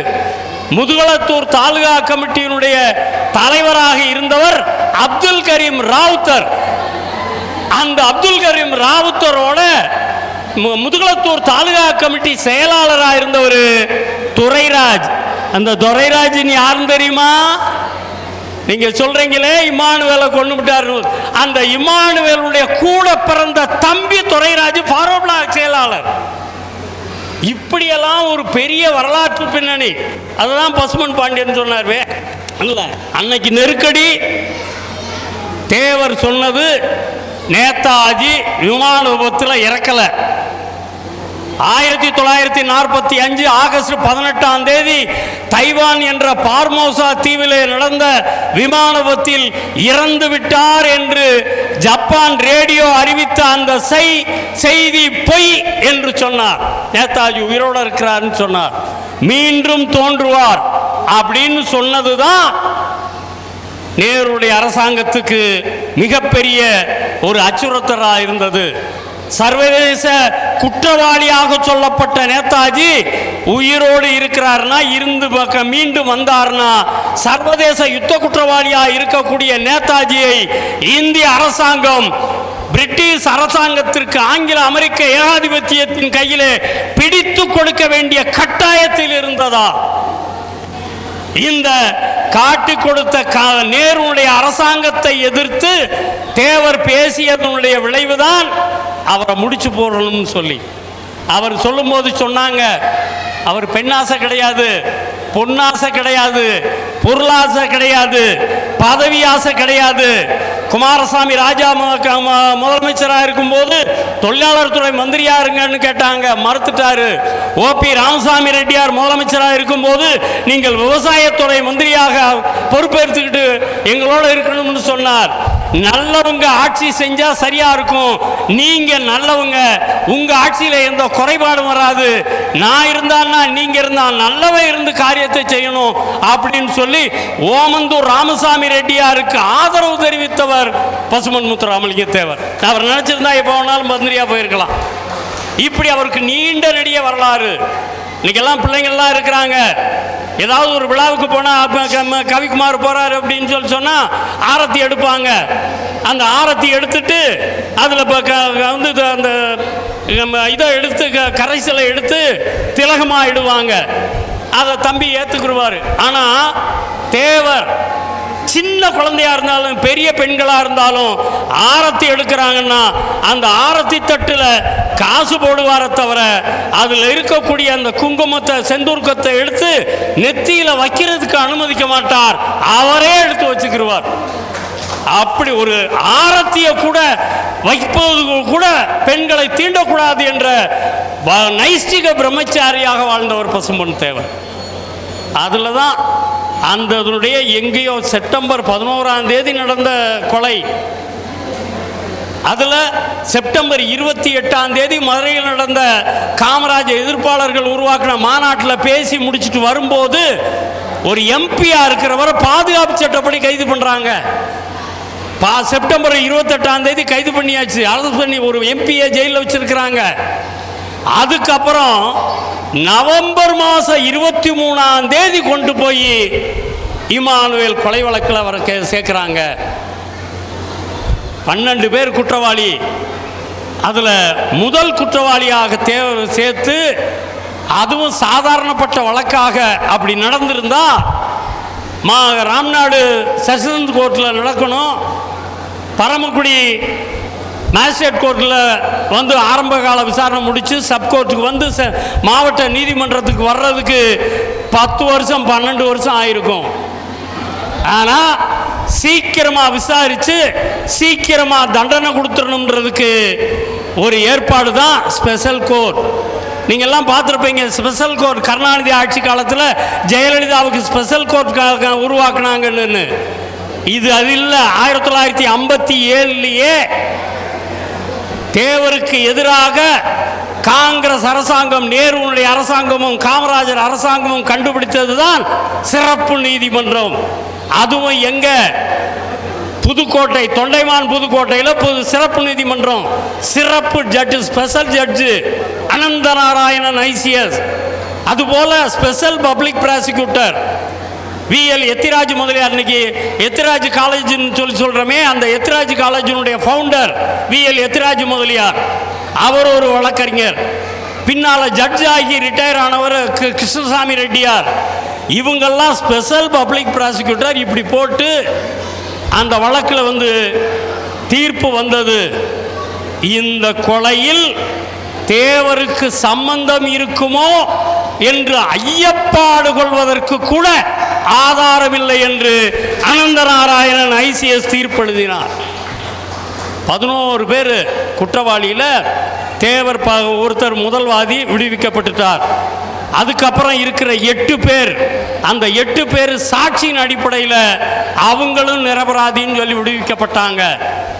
இறுதியாக 3 பேர், பேன் முனியாண்டி, அங்குச்சாமி, தவசி, இந்த 3 பேருக்கும் இமானுவேலுக்கும் தனிப்பட்ட முன்விரோதம் இருந்தது என்ற காரணத்தால் அவர்களுக்கு தூக்கு தண்டனை விதிக்கப்பட்டது, மரண தண்டனை விதிக்கப்பட்டது. அது மாவட்ட கோர்ட்டு ஹை கோர்ட்டுக்கு அப்பீல் பண்ணாங்க. அப்பீல் பண்ணதில் அந்த மரண தண்டனை ஆயுள் தண்டனையாக மாறுச்சு. இன்னைக்கு வரைக்கும் எங்களுக்கு ஒரு வடுவா இருக்கிறது. அவர் மேலே பசுமன் பாண்டியன் சொன்ன மாதிரி என்ன வழக்கு போட்டிருந்தாலும் அவர் மேலே அந்த கொலை வழக்கு போட்டு அது தீர்ப்பாக ஆகி போயிடுச்சு. ஆனால் இன்னைக்கு வரைக்கும் ஹரிஜன மக்களுக்கும் தேவமாருக்கும் ஒரு முரண்பாடு என்பதை இன்னைக்கு வரைக்கும் வளர்த்துக்கிட்டு இருக்கிறாங்க. ஒரு இணக்கமாக பாசமாக பேச முடியல.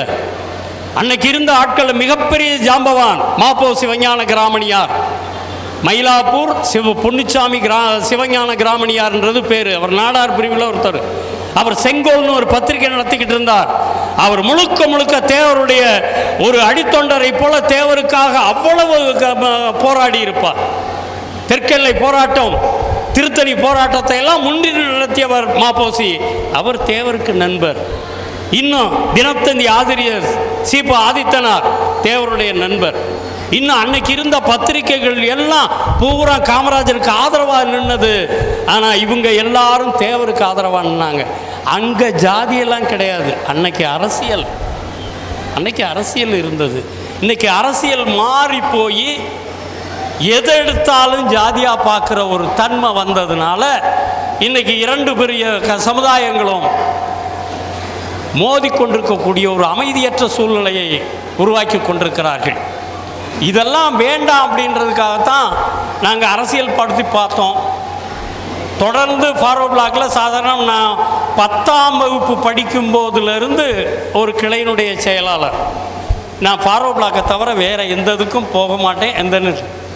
அந்த ஃபார்வர்ட் பிளாக்கினுடைய அடிமட்ட தொண்டர்களாக இருந்த பலர் இன்னைக்கு பல கட்சியில் பெரிய பெரிய பொறுப்புகளில் இருக்கிறாங்க, அரசியல் நடத்துகிறாங்க. அது திமுகவாக இருக்கலாம், அதிமுகவாக இருக்கலாம், பிஜேபியாகவும் இருக்கலாம். இன்னைக்கு வந்திருக்கிற வி த லீடர்ஸ் அண்ணாமலையினுடைய அமைப்பிலையும் ஃபார்வர்ட் பிளாக்காரங்க எங்களுடைய தொண்டர்கள் இருக்கிறாங்க. ஏன்னா எல்லாருக்குமே இந்த ஃபார்வர்ட் பிளாக்னு சொன்னால் நீதி, நியாயம், நேர்மை என்ற இந்த தத்துவத்தின் அடிப்படையில் புடம்போட்டு எடுக்கப்பட்ட தொண்டர்கள் எல்லாம் அநியாயத்திற்கு எதிராக தொடர்ந்து குரல் கொடுக்கக்கூடியவர்களாக இருப்பார்கள். அப்படிதான் இன்னைக்கு இந்த பிஜேபியில் இருக்கிறாரு. எங்கள் கூட இருந்த டிஎன்டியில் இருந்து போராடிக்கிட்டு இருந்த செல்வம் போன்றவங்கெல்லாம் இங்கே வந்திருக்காங்க. இன்றைக்கி அவர் பிஜேபியில் மண்டல பொறுப்பில் இருக்கிறார். சகோதரி கூட இப்போ வி த லீடர்ஸ் அப்படின்னு சொல்லி அண்ணாமலை பேசுவாங்க. ராமசீனிவாசன் பேசுவார். ராமசீனிவாசன் கூட வேடிக்கையாக சொல்லுவார், ஐயா தேவரை பற்றி எல்லா விஷயமும் உங்கள்கிட்ட இருந்து தான் வாங்குகிறோம், மாவை உங்கள்கிட்ட தான் வாங்குகிறோம், அது இட்லியா ஊத்துறமா, பணியாரமா ஊத்துறமா, தோசையா ஊத்துறமான்றது எங்கே கைவண்ணம் அப்படின்னு சொல்லி பேசுவார். மதுரை மீனாட்சி அம்மன் கோயில் பிரச்சனையை அண்ணாதுரை தேவர் கடுஞ்சொல்லால் திட்டினார் என்ற சம்பவத்தை அண்ணாமலை பேசினார். கொதிச்சு எந்திரிச்சாங்க அதிமுக எல்லாம். அப்படி ஒரு சம்பவமே நான் நடக்கலன்னெல்லாம் பேசினாங்க. இல்லை அது இப்படி தான் நடந்துச்சு. 1956 தமிழ் சங்க பொன்விழா அது மீனாட்சி அம்மன் கோயிலுக்குள்ள ஆடி வீதியில் நடந்ததுன்றத அப்பட்டமாக எடுத்து சொன்ன பின்னால் அவர் மேலே வழக்கெல்லாம் போட்டாங்க. அந்த வழக்குக்கு எதிர்ப்பாக ஆதாரமெல்லாம் கொடுக்கக்கூடிய நிலைமை வந்தது.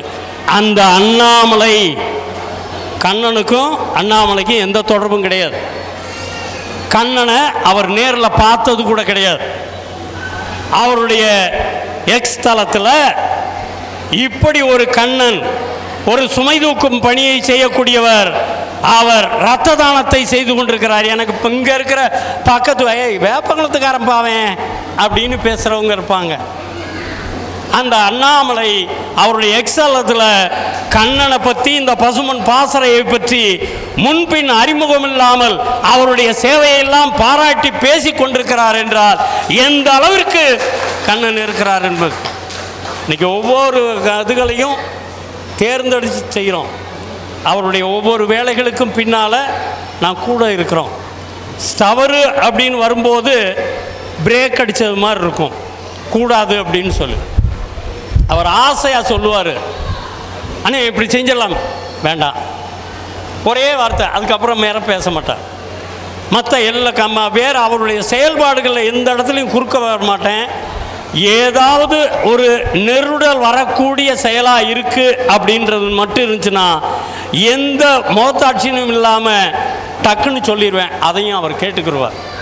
அதுதான் இந்த அமைப்பு 21 ஆண்டுகளாகவும் கடந்து இன்றைக்கி மிகப்பெரிய ஒரு வெற்றியை பெற்றிருக்கிறது என்றால் இந்த எங்கள் நிர்வாகிகள் இங்கே அங்கே உட்காந்துக்கிட்டு இருக்கிற தூத்துக்குடி அகஸ்டின்லேருந்து இங்கே மேடையில் ஆராய்ச்சிப்பட்டிலேருந்து இங்கே வந்திருக்கிற நாராயணன், அவர் கேரளாவில் இருக்கிறார்.